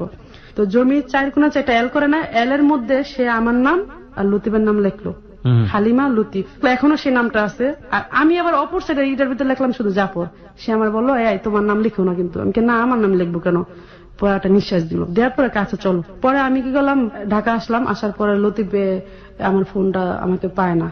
আমি না খুব ক্লান্ত যাই, কারণ 2 দিন থাকতো। জাফর আবার আইসা পরে, এর মধ্যে আইসা পরে আমার শাশুড়ি অনুরোধ করে, আমার শাশুড়ি আবার একটু টেকনিক্যাল বুদ্ধি করে যে ওর দাম একটু পেঁচাইবো, মানে ওই যে নবীর একবার পেঁচাইছে, এখন আবার আরেকটা বুদ্ধি দিক দিয়া। হিন্দি সিরিয়াল পুরোপুরি ফেল করছে আজকে। কিন্তু কথা হচ্ছে যে একজন মানুষ, এই সবকিছু শেষে একজন মানুষের হত্যা, একজন মানুষের গলা কেটে ফেলা নিজ স্ত্রী কর্তৃক, এবং সাংসারিক টানাপোড়েন বা যেটাই হোক না কেন, এখানে হালিমার যে পার্টটা বা হালিমার যে মানে এক ধরনের এখানে জড়িয়ে পড়া, সেটা কিভাবে কতদূর যাচ্ছে আপনারা এতক্ষণে কিছুটা হলো টাচ করতে পেরেছেন প্রিয় শ্রোতা।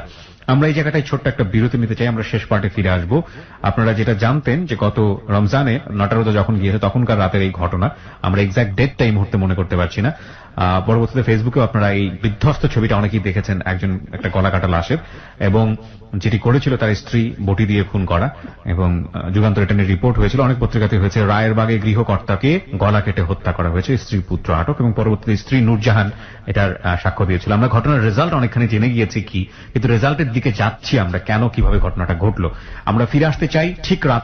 তারপর জমি ওখান থেকে আমার শাশুড়ি ওরা বলতেছে, জাফর আজকে তো মাপটা হইলো, কালকে তো বাউন্ডারি হইব, তো থাকবো, তুমি তো চলে যেতেছ, তো বাবা কালকে এসে দেখা যাবো, আমরা মহিলা মানুষ কেমনি কি করুম। তো ও আবার ইট সব কিনে দিয়ে গুছগাছ করে দিয়ে আসে, ও চলে আসে, কারণ ওর ওয়াইফ ও সবসময় সন্ধ্যার মধ্যে ঘরে থাকতেই খুব ডেরিং। ও চলে গেল। চলে যাওয়ার পরে আমি তো একা একা কাজ করতেছি। পরের দিন সারাদিন রোদ্রে, এইদিনও রোদ্রে ওদিনও রোদ্রে। বিকেল বেলা ও আসে, ওই যে আমার শাশুড়ি বলে দেয় তুমি আসবা, কিন্তু অনুরোধ করে দেয়, তো আসে।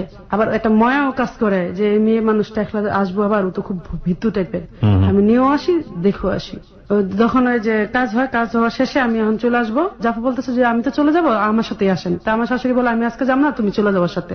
তো এটা বলে আমরা আইসা পড়ি। তা আসলাম, আসার পরে আমার 4 দিন ধরে লতিফ ফোন দেয় না বিদেশ থেকে। তখন আমার ভিতরে খারাপ লাগে। ওদিন আমার শাশুড়ি প্যাঁচ লাগিয়ে দিছে যে তোমার ও তো এরকম জাফরে আইসা নিয়ে গেল, যে লোকটা কাজে আসছে ঠিক আছে, কিন্তু পরের দিন আবার যায় আনা, তার মানে কি এটা খুব মায়া জিনিস কাজ করতেছে, সেটা ভাবে নিছে। আর তার মা বলে হ্যাঁ নিতে আসছে, কি করুম। ওর মা এটা আর বলে না যে আমি বলছি আসতে, অনুরোধ করছি, এটা তাকে লুকায়। তো এদিক দা আমার 4-5 দিন ফোন দেয় না। আমি আবার কি রে ফোন দেয় না কেন, মাস শেষ হয়ে গেছে, টাকা পয়সা দিতেছে না, বহুত খারাপ লাগতেছে। পরে আমি ফোন দিছি, কয় জানো হালিমান, তোমার পাশে যদি কেউ বসে না, তাহলে আমার মনে হয় কি তার থেকে মরে যাওয়া ভালো আমার। মানে জাফর বলছে, লতিফ, সরি লতিফ থেকে বলে। আমি কেন, কয় যে লোকটা তোমার সাথে গেছে ঠিক আছে, আমি তো অনুমতি দিচ্ছি, কিন্তু পরের দিন সে আনতে যাও, তার মানে কি তার ভিতরে বিশাল বড় মায়া জন্ম হয়ে গেছে, এরকম কিছু। অবশ্যই তোমার দিকে একটু নজর দিছে, তাকাইছে, তার ভালো লাগছে, বা একটু এরকম কিছু বলে।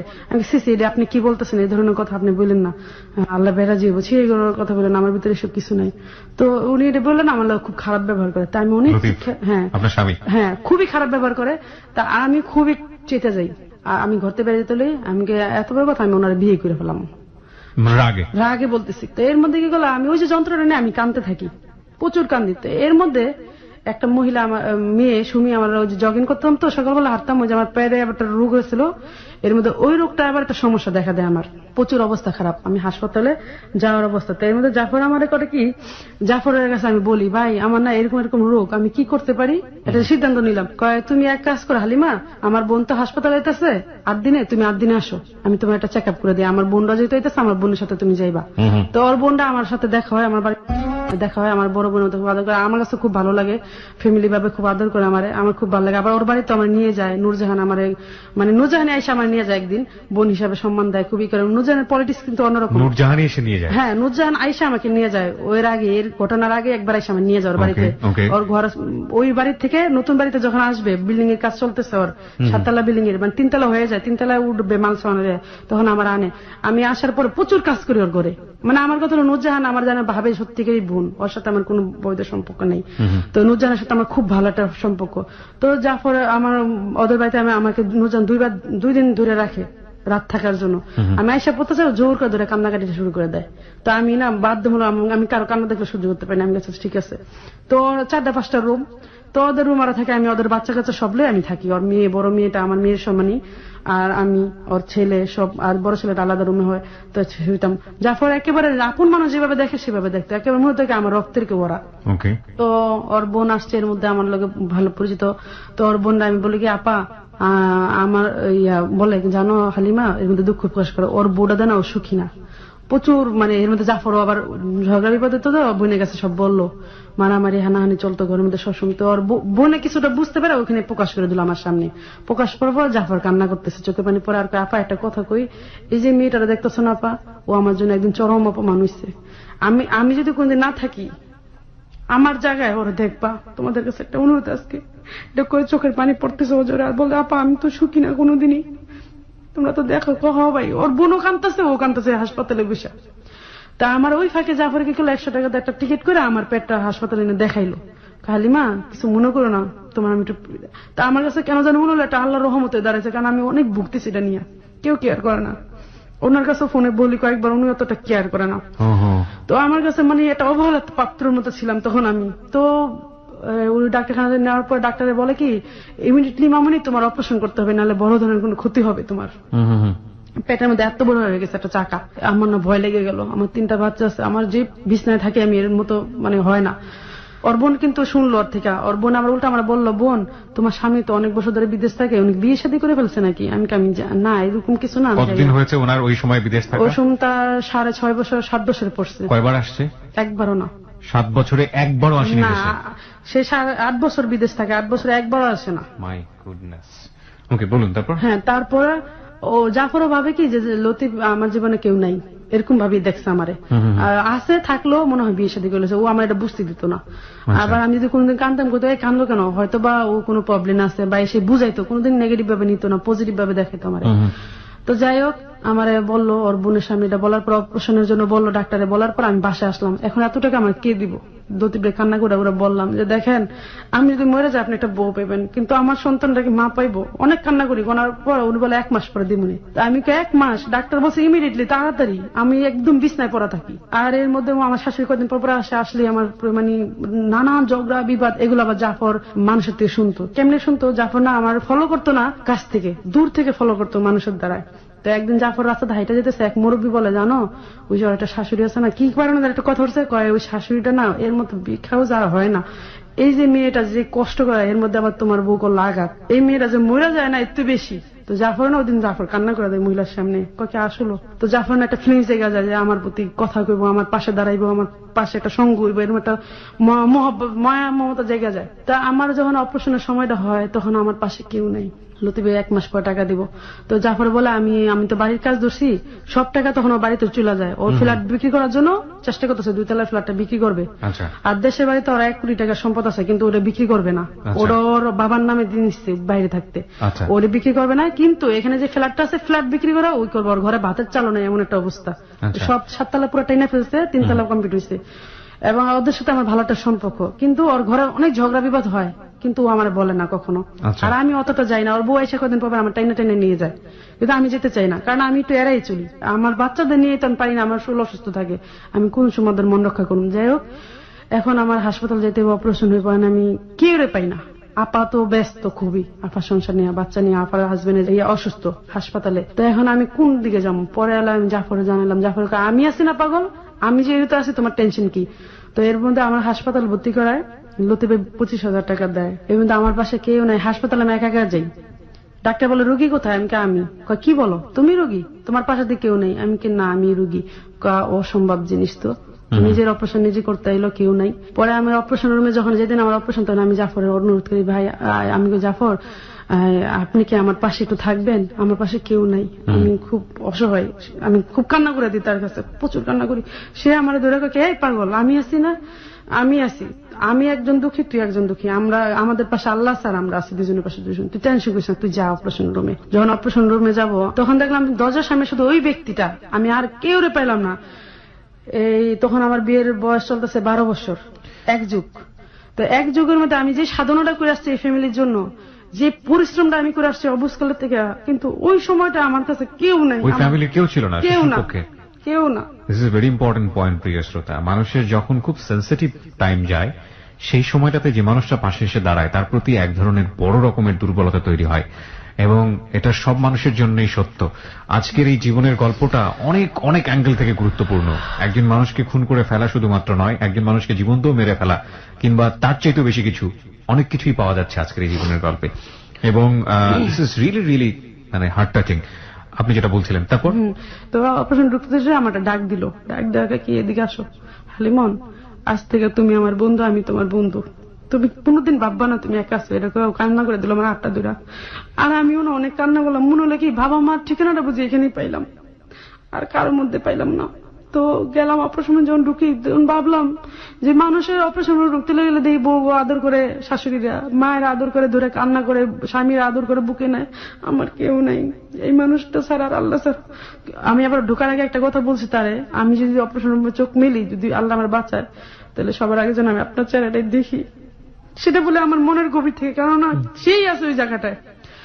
তো গেলাম, তো উনি সকাল থেকে বিকেল পর্যন্ত অপেক্ষা করে ওই গেটের সামনে বৈশা বৈশা, খাওয়া নাই দাওয়া নাই। সে কি করলো, ওই যে যখন আমার দেখানো একটা লোক তো দেখতে দেয়, ওই যে ওই কথাটা কিন্তু তার সাথে আমার ছিল ঢুকার আগে, যে আপনি কিন্তু, আমি যেন আর চোখ মিলে আপনাদের দেখি। ও কিন্তু ওই আসে কিন্তু বসে আছে সকাল থেকে একদম বিকেল হয়েছে, ওর খুব খারাপ আছে। তো একটা ফোন এসে, ওর বউ একটু ফোন দেয়, দূরে বাইরে গেল গা। এর মধ্যে আফা যায় ঢুকে দেখালে, ও আয়সা কি করলো, আফা আপনি দিয়ে খেলাইলেন, মানে ও খুব পাগলের মতো করতেছে, আফা আপনি দিয়ে খেলাইলেন, মানে ও কথাটা রাখতে পারলো না, খুব মানে চোখ মুখ লাল হয়েছে, আর চোখ জল এসে পড়ছে, পানি এসে পড়ছে।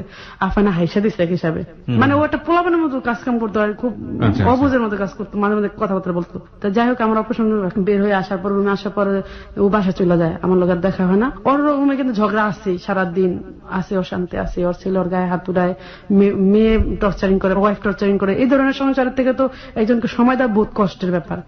তারপরে ও দিত একটা ভালো মানুষ হিসেবে। আমার শাশুড়ি কিন্তু যখন শুনছে আমার অপারেশনের কথা, আস্তে করে ঘরতে বেরিয়ে গেল। আর যখন আমি বাসায় আসলাম, তখন তার ছেলে তারে পাঠাইছে আমার দেখতে। সে কি করছে, আইসা এমন টর্চারিং শুরু করে দেয় আমারে, দরজা মজা লাগাইয়া মরিচ তালা শুরু করে দেয়। আর আমার অপারেশনটা মানে হওয়ার পর কাঁচা না, মানে আমার প্রচুর শ্বাসকষ্ট উঠে যায়। ওই যে অনেক মেডিসিন টেডিসিন পাই, এই জন্য আমার শ্বাসকষ্ট যায়। আমি মানে মরে যাওয়ার অবস্থা। সে কি করে মরিচ তালে রাতের 1টা বাজে, এবং দরজা জানলা আমার মেলতে দেয় না। আমি খুব কঠিন অবস্থায় আছি। তো এদিন ভাবলাম যে আজকে যদি আমার মা হইতো তাহলে কেমন করতে পারতো। আমি প্রচুর কাঁদতেছি আর করতেছি। তো সারা রাত আমার ঘুম আসে না। আমি কি করছি, টিভিটা ছাইরা মানে সাউন্ড মুট করেছে। সে আমার এমন একটা জারি মারলো যে রিমোটটা হাতে পড়ে যায়, আমি একটা সিবড়ি খেয়ে উঠি। মানে তার ভাষা খুব খারাপ, পরে খুব খারাপ ব্যবহার করলাম। আমি তাড়াতাড়ি টিভিটা বন্ধ করে দিলাম। অন্ধকার রুমে একটা মেয়ে মানুষ, শ্বাসকষ্ট, তার প্রচুর পরিমাণে অপারেশনের রোগী, চারপাশে সব বন্ধ, তার কি অবস্থা হইতে পারে তার, এটা কি একবার ভাবা যায়? এটা কি যে একটা কষ্ট করে বলা মানে। তখন আল্লাহরে বললাম, আল্লাহ আমার মৃত্যু দাও, এই সংসার আমার আর ভালো লাগে না। তারপরে লতিফ আমার কয়েকদিন ধরে ফোন দেয়, আমি ফোনও ধরি না, কষ্টে আমি ধরুন না, যা এরকম স্বামী দরকার নেই আমার, যে স্বামীর এত বলতেছে আসে না। আর সবাই বলে বিয়ে করে ফেলছে, এর মাও মাঝে মাঝে বলে যে মনে হয় বিয়ে করে ফেলছে, এর সাথে আমি রাগ করার কথা বলি না। এদিক দা সংসার আর্থিক অবস্থা পুড়ে গেলাম অনেক। এদিক দা ওর মা একটা অভ্যাস কি 4-5 পদের তরকারি নাহলে ভাত খায় না, আর এত দামের বাজারে তার এই মুহূর্তে সম্ভব না আমি এত কিছু মিলানো। হ্যাঁ, তো আমি যখন এই অপারেশন অবস্থায় গিরি বৃষ্টি হইতেছে, আমি কি করলাম, এই অপারেশনের পেট ধুইরা আস্তে আস্তে বাজারে যাই, বাজার করি, বৃষ্টিতে ভিজে যায়। এটা আবার জাফর ফলো করে দূর থেকে, কারণ ও যে বাজারে বাজার করতো আমি সেই বাজারে একই বাজার। ও দূর থেকে দেখে না, ওর খুবই কষ্ট লাগে যে এই মেয়েটারে আমি অপারেশন করে আনলাম, আজকে ওর পাশে কেউ নাই, আজকে একটা ফ্রিজ থাকলো তো সেইটা বাজার তাইতে না, আর শাশুড়িরা এত জ্বালায়, শাশুড়িরা তো পারে একটু বাজারটা করতে, ওকে করে একটা ফ্রিজ কিনে নিয়ে আসে আমার বাড়িতে। এইখানে আবার আমার একটা মায়া লেগে যায়, আমাকে না এই ফ্রিজ আমি নিতে পারবো না। হালিমন কত টাকা কত মেয়ে করি, কুত্তা কুকুরে খাওয়াই, কোনো মূল্য পাই না, জানোয়ারের মতো রূপ করে সবাই আমার সাথে। আমি বুঝি তোর দুঃখটা, তুই আমার প্লিজ তুই ফ্রিজটা গ্রহণ কর। আমি না, আমি এটা গ্রহণ করতে পারবো না। ফ্রিজ দেয় জানি আমি বাজার না বাইরে হইতে হয়, যে অপারেশন যে আমার এই জন্য। তো ফ্রিজটা আমার ঘরে দেওয়া হয়, ওয়ালটন ফ্রিজ কিস্তিতে নেয়, ও অনেক কষ্ট মধ্যে থাকে, ওই কারণ ওর ফ্ল্যাট বিক্রি করতে হইতেছে বাড়ির কাজের জন্য। তা আমি চিন্তা করলাম আসলে আমি প্রচুর কষ্ট হয়, আমার শ্বাসকষ্ট লয়ে অপারেশন লয়ে রাস্তা বের হইতে, তো কেউ তো বোঝে না। বা আমার বোন একদিন এসে আমার বাসা চুক্তি দেয় না, কারণ সেও ব্যস্ত তার সংসার নিয়ে, তার স্বামীর অবস্থা খুব খারাপ। এখন আপার পাশেও কেউ নাই, আপার সংসারের উপরে দিতেছে, এখন আমারও সংসারের জামালা আমার গাড়ায় পড়তেছে, আপা যে হেল্পটা করতে পারতেছে না, লতিফ যে টাকা দেয় সেটা তো আমার হয় না, আমি কোন দিকে যাবো?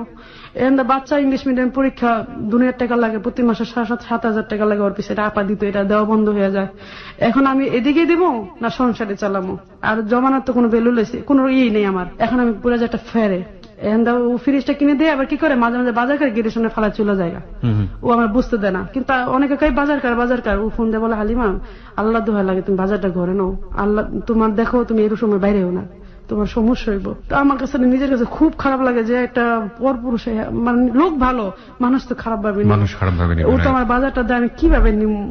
আপনি তো আপনার জায়গায় অসহায়, সমস্ত রকম ভাবে অসহায়, সমস্ত ভাবে অসহায়, কেউ আমার পাশে নেই। না দুলাভাই বেডে পড়া, বাবা তো থাকে সৎ মায়ের ঘরে, না বাবা মারা গেছে, এর মধ্যে বাবা এর মধ্যে মারাও গিয়েছে, আরো আগে লতিফ যাওয়ার আগে মারা গেছে, আর মারা গিয়েছেন। যাই হোক, সে পাঠাতে আমরা আনিনি এখানে, এবং সব দিক থেকে অসহায় একজন মানুষ। স্বামী 8 বছর যাবত দেশে ফেরেন না, 6-7 বছর যাবত তখন কোনো খোঁজ খবর নেই, খোঁজ খবর বলতে দেশে ফেরেন না আর কি, দেশে ফেরে না, টাকা পয়সা দেয়, মানে যেটা দেয় আমার বাচ্চাদেরই হয় না। হ্যাঁ, this is very terrible moment. একজন লোক তাকে হেল্পের হাত বাড়িয়ে দিয়েছে, এবং ওই মানুষটা সবচেয়ে ক্রিটিক্যাল মোমেন্টে তখন পাশে, ওই মানুষের প্রতি সফট কর্নার জন্মানো খুবই খুবই খুবই স্বাভাবিক।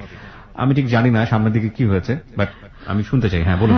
তারপরে আবার এই দিদা দেখে আফা কান্নাকাটি করে, মোবাইলে ফোন দিতে, আফার কাছে কি আমার কষ্ট বলবো না তারটা শুনবো? শাশুড়ি করতেছে অশান্তি। আমার একটা মার প্রতি ভালোবাসা অন্যরকম, যে আমার মা যদি থাকতাম এরকম করতাম, তো এটা না আমার শাশুড়ির প্রতি অনেক দেখাইতাম। তো 7 বছরে 7টা ঈদ গেছে, এবং কোরবানি নিয়ে তো 14 ঈদ গেছে, 2টা ঈদ বছরে, তাই না? তো প্রতিটা ঈদ দিয়ে আমি তার কাপড় চোপড়টা রেডি রাখতাম। সে কি করতো, আমার প্রতি ঈদে কাম দিত আমার শাশুড়ি। তো ওই ঈদে আমার না, আমাকে এবারে যেন সে কোনো পয়েন্ট না পায় আমার, সে তো টাকা দিতেছে না। এখন আমি জাফরে বলি, জাফর এটা বন্ধুর মতো, সে আমার তো এই অবস্থা, এখন আমার যদি আমি ছায়া বলে না বানাই দিই তাহলে কাপড় দিয়ে ফিনবো না, প্রতি বছর ঝগড়া করে, আর 25 রোজা 20 রোজার পরে তো ছায়া বলে বানাবে না। এখন আমি কি করুম? কই লতিফে তো টাকা দিব, এখন আমি তোমার কিছু টাকা দিই, তুমি মার্কেট করো, পর আমার দিয়ে দিও। আমি না না, কয় কি না তুমি নেও, তুমি আমার দিয়ে দিবা, সমস্যা কি? আমি আচ্ছা ঠিক আছে। মার্কেটে গিয়ে গেলাম আমার বাচ্চাদের নিয়ে, বাচ্চাদের 2জনের ড্রেস কিনে দেয়, আর ওনাদের আগে কাপড় কিনি, সবাই জিজ্ঞেস করে যে সবচেয়ে ভালো শাড়ি কোনটা, একটা মুরব্বী জিজ্ঞেস করে, ওনার জন্য একটা গোলাপির মধ্যে হালকা ঘিয়ে গেল মধ্যে শাড়ি আনি, আনার পর উনি সবাই বলে লাল একটা বেনারসি আনছে আমার লেগা।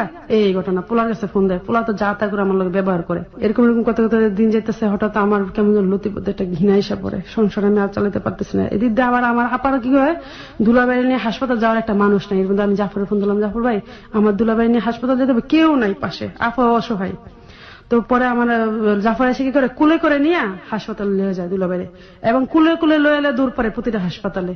এবং আর্থিক ভাবে আমরা খুব কষ্টে পড়ি, যা লতিফে একটু হেল্প করে না, যে এই বোন এত হেল্প করে, এর প্রতি 2-1 টাকা যে হেল্প করে সে করে না। টাকা দিয়ে তো দেশের বাইরে গিয়েছিল, বিদেশে হ্যাঁ, আমার বোনের টাকা দিয়ে দেশে বাইরে যায়, এবং টাকা সে দিয়ে দেয় 2 বছর পর, কিন্তু দিয়ে দিলেও তারপরে যে রান্না করে যে এত খাওয়াইতে এত দিত, এখন না বিছনায় পড়া সে আমাদের দিতে পারে না। তো এখন সেই বোনের জামার প্রতি সে যে 10,000-5,000 টাকা দিয়ে হেল্প করবো, একটা চালার বস্তা কিনে দেবো, একটা হেল্প কোনো দিকে না।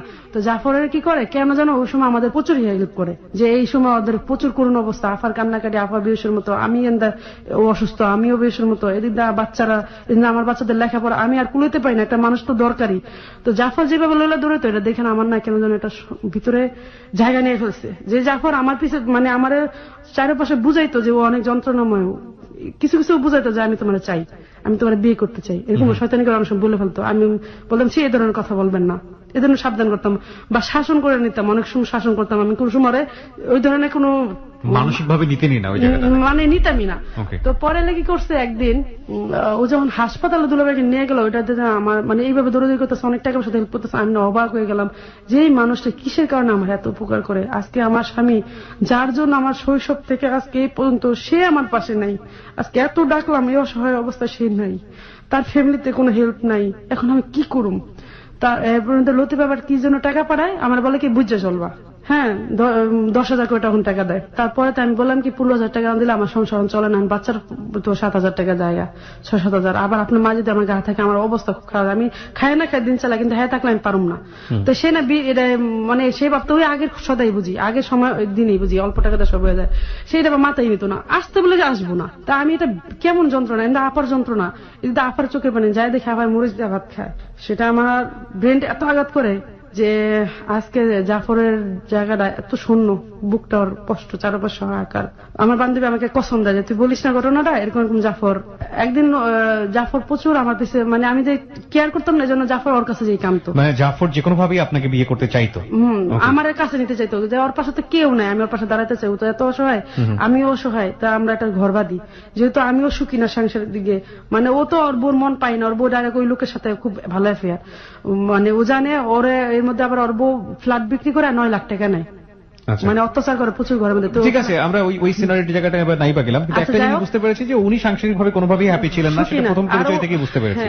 তো যাই হোক, ও কি করলো, ও বলে যে হুমায়রা ওর বল না, ওর জন্য এইভাবে কষ্ট না করে, ও যেন আমার জীবনে আইসা পারে। তো হুমায়রা ভাই কয় কি, আপনি একটা পাথরের পাল্লায় পড়ছেন, ওর জীবন ওর মন নরম করবো না, এদিক দিয়া ওর বাচ্চা সন্তানরা অনেক ভালোবাসে সংসারে, ও দেখেন না কিভাবে পরিশ্রম করে সংসারে, এরকম কেউ করে, কয় হ্যাঁ আমি খুব ধন্য, এমন একটা স্ত্রী লতিফ পাইছে যা মূল্য লতিফ দিতে পারতেছে না, এইটা যদি আমি পাইতাম আমি মাথায় রাখতাম। ওরা বল না, তো ও কি ওর একটা পলিটিক্স করে কিনা আমি জানি না, ও আমার বলে কি, হালিমা ওর বাবা আমার মারা যায় কদিন আগে, তোর একটা কথা বলে, আমি কি, ও আবার আমার স্বামীর সাথে মাঝে মাঝে কথা বলতো লতিফের সাথে, তো আমার কি জানো আমার সিমটা কেন বন্ধ করছে, আমি কেন, কয় লতিফে আমার বিয়ে করতে চাইছে, তুই কিন্তু আগে কসম দেয় যে কারো বলবি না। আমি আবার হাইসে উড়া দিই, কারণ আমার ভিতরে কিন্তু খেলতেছে যন্ত্রণাটা, কিন্তু আমি বলি না, কারণ এরা শুরু করা যাবো না। আগে ধর ফান করছে, তুই এখনো সময় আছে, জাফরের বিয়ে করে 8 বছর হয়ে গেছে, তোর এই যে তোর 17 বছর বয়সে তোর থুয়ে গেছে, আজকে তোর একটা পূর্ণ বয়স যা দাঁড়াইতেছে, এখন তোর প্রতি কি কেয়ার করতেছে সে, একবারও সে আসে না, তুই একবার চিন্তা করতো, তখন না ভিতরে একটু ব্রেন্ড লাগে কথাটা, যে দুলাভাই বিপদে, আমি অপারেশনের রুমে, ওর একটা ফ্যামিলি আসলো না, আজ পর্যন্ত একটু হেল্প করলো না কারো আমার ফ্যামিলির প্রতি, এত পাওয়ার পরে একটা সন্দেহ ঢুকে যায় ভিতরে, কষ্টটা ওর বুঝতে দিই না, আমি ওর একটু ই করে বুঝতে আসে পারে, আমি কেন ফাইজলাম গেছে। পরে দিদি আবার দুলাভাইয়ের অবস্থা খুব খারাপ, জাফর যেভাবে খাটে ওটা দেখে না আমার এত মায়া লাগে বলার বাহিরে। আবার আমাদের প্রতিটা মানুষের, মানে আমার আফার ঘরে আমি একদিন দেখি, আফা যায় দেখি কি মরিচ, আমার ঘরে কিন্তু অভাব, আমি যাই দেখি আমি হেল্প করুম কি দিয়া, যা দেখি আফা মরিচ দা ভাত খেতেছে, আমি দেখি আমার যে বোন মাংসের চাকা দিলে ই করতাম, আমি ওর ঘর থেকে মাংস চুরি করে মাইছেড়ে দিতাম, চাল চুরি করে মাইছেড়ে দিতাম, মাইছেড়ে হেল্প করতাম। আর সেই বোন আজকে এত কষ্ট করে সাথে সাথে ব্যাক করে ঘরে এসে আমি লতিফ বেখালে এতটুকু বলি, আমি 15,000 করে টাকা চাই, কেন চাই, আমি যেন একটু আফারে হেল্প করতে পারি। তো আমি তাতে 15,000 টাকা চাই, সে বলে ঠিক আছে 15,000 টাকা দিব, তুমি তো অনেক জমিদারি চলা চলতেছো, এরম চলা আমি পছন্দ করি না, তোমার শুধু রাখছি আমার বাচ্চাদের জন্য, নাহলে তুমি যেভাবে চলো, যেভাবে টাকার লেগে আমার টর্চারিং করো, এইভাবে মানুষ রাখে না বউ। আমি অনেক জমিদার, মানে খুব খারাপ ব্যবহার করে আমার সাথে, মানে আমি জানি মনের কষ্টতেই করছে বা যাই করছে জানি না, আমার কাছে খুব বেরিনটে লাগে যে এত কষ্ট করে চলি, এত পরিশ্রম করে, তারা বুঝতে দেই না, ফ্যামিলিরে বুঝতে দেয় না, বাচ্চাদের এত সুন্দর করে গোছায় চলতেছি, ছেলে মাদ্রাসায় পড়াইতেছি, 2টা মেয়ে 6 থেকে 7 উঠতেছে, ভালো রেজাল্ট করতেছে ইংলিশ মিডিয়ামে, আর সে কিনা আমার এইভাবে বলে, ইংলিশ মিডিয়ামে 3 বছর ধরে তখন বাচ্চার দায়িত্ব নিছি আমি, এর আগে আমার বোনই সব খরচ করছে সবার প্রতি। তো এখন আমি মানে মনের কষ্টে আমি তারপরে একটা হিট হিসাবে আমি ডিভোর্স করে দেব। তুমি যখন সবসময় আপার দিকে ডাকো, আপাও তোমার দিকে ডাকায়, এখন তো আপার কিছু নাই, আমি কার দিকে যাবো? তো যাক, তোমারও মুক্তি করে দেওয়া যায়, আফারও মুক্তি করে দেওয়া যায়। মনে একটা কষ্ট, আফার আবার একটু বললাম, আফা তোমার বাড়িতে আমার একটা রুম দিবা, তাহলে মনে হয় আমার কথা হলো আমার আফার লগে আমি এক লগে খামো, তাহলে হয়তো বা ঘর ভাড়া বেঁচে গেলে আমরা একসাথে রান্না বান্না করে খেতে পারো, তাহলে একটু কেটে যাবো। আফা না আমার লগে খারাপ ব্যবহার করে, কয় তোর জামাইরে পাইলা তোর জীবনটা নষ্ট করে দিছি, এখন তোর গরুটায় আরো জীবনটা নষ্ট করে দিন, দরকার নেই, তুমি দূরে আসো, এমনি থাকো, তুমি বোন তোমার প্রশ্ন দিন, তোমার জামাইরে আমি আর প্রশ্ন দিতে পারবো না। এইভাবে সে কথাটা বলে বিরিনতে লাগে যে আমার বোন তার আমার স্বামীর জন্য কি আমাকে রাস্তাঘাটে পড়ে থাকুন দেখে কি সে আমার মূল্য দিব না? আমার কাছে এত খারাপ লাগলো, যা তোদের যদি দিয়ে থাকে, তোদের দিয়ে থাকে, আজ পর্যন্ত একটা ভুল কাজ করলাম না। আমি রাস্তার মধ্যে পাগলের মতো হাঁটতেছি আর কান্না হতেছে। লতিফ আমার মোবাইলে খারাপ ব্যবহার করে আমার সাথে, কয় তোমার মতো স্ত্রীকে নিয়ে আমি সংসার করি ঠিক কা, খুব খারাপ ব্যবহার করে। তখন রাস্তা রাস্তা হাঁটি আর কই, এর মধ্যে জাফরে আবার আফা ফোন দেয়, দেখো জাফর হালিমনের মনের অবস্থা খুবই খারাপ, চিৎকার করে কানলো, দেখলাম গর্তে বেড়ে গেল, ও কোনো অ্যাক্সিডেন্ট নি ঘটালে ভাই দেখতো। তো জাফর আবার জানতো আমি একটা জায়গায় সবসময় বসে কান্না করতাম, তো ও মাঝে মাঝে দেখতো ওই জায়গায় কান্না করতাম, মানে ওই জায়গায় কি করলো, জাফর গেল, যা দেখে হ্যাঁ আমি ওই জায়গায় বসে কান্না করতেছি, পরে যায় বলে হালিমা শুনো, পুরুষ মানুষ যখন বিপদে থাকে অনেক জ্বালাই থাকে, হয়তোবা জিদ্দের মাথা তোমার কথাই বলছে, হয়তোবা মনের কথা না। আমি দেখেন আপনি তো আমার মনের কথা জানেন না, আমার ভিতরে খবর জানেন না, আপনারা কইতে পারি না, কারণ আমি শুরু করতেও চাই না। হালিমান এরকমই মানুষের জীবনটা হয়। আজকে দেখো নুরজাহান আমি এত ভালোবাসি, 14 বছর সিঙ্গাপুর থেকে 13 বার আসি, 5.5 ভরি স্বর্ণ গায়ে দিছি, আমি কোটি লাখ লাখ টাকা পাঠাইছি, আজ পর্যন্ত তার কাছে আমি সকালে নাস্তাটা পাইলাম না, একটা কাপড়ও সে আমার আজ পর্যন্ত ধুয়ে পড়াইলো না, সে কোনোদিন আমার মূল্যই দিল না স্বামী ভাবে। এই যে পায়ের বাতা ঘরে পুরা থেকে সে আমার কেয়ারই করে না। হ্যাঁ, আজকে তুমি সংসারের লেগে এত করতেছো, তোমার স্বামী মানিক চিনলো না, আজকে তুমি আমার জীবনে জড়া যদি যাইতা তাহলে মনে ভালো হইতো। আমি দেখেন এই ধরনের কথা কই না। তো আমার ভিতরে কেমন একটা হিট আসে, আমি লতিফে আমি ডিভোর্স করে দিই, এসে যাই ডিভোর্স করে দিই, কোর্টে যায়।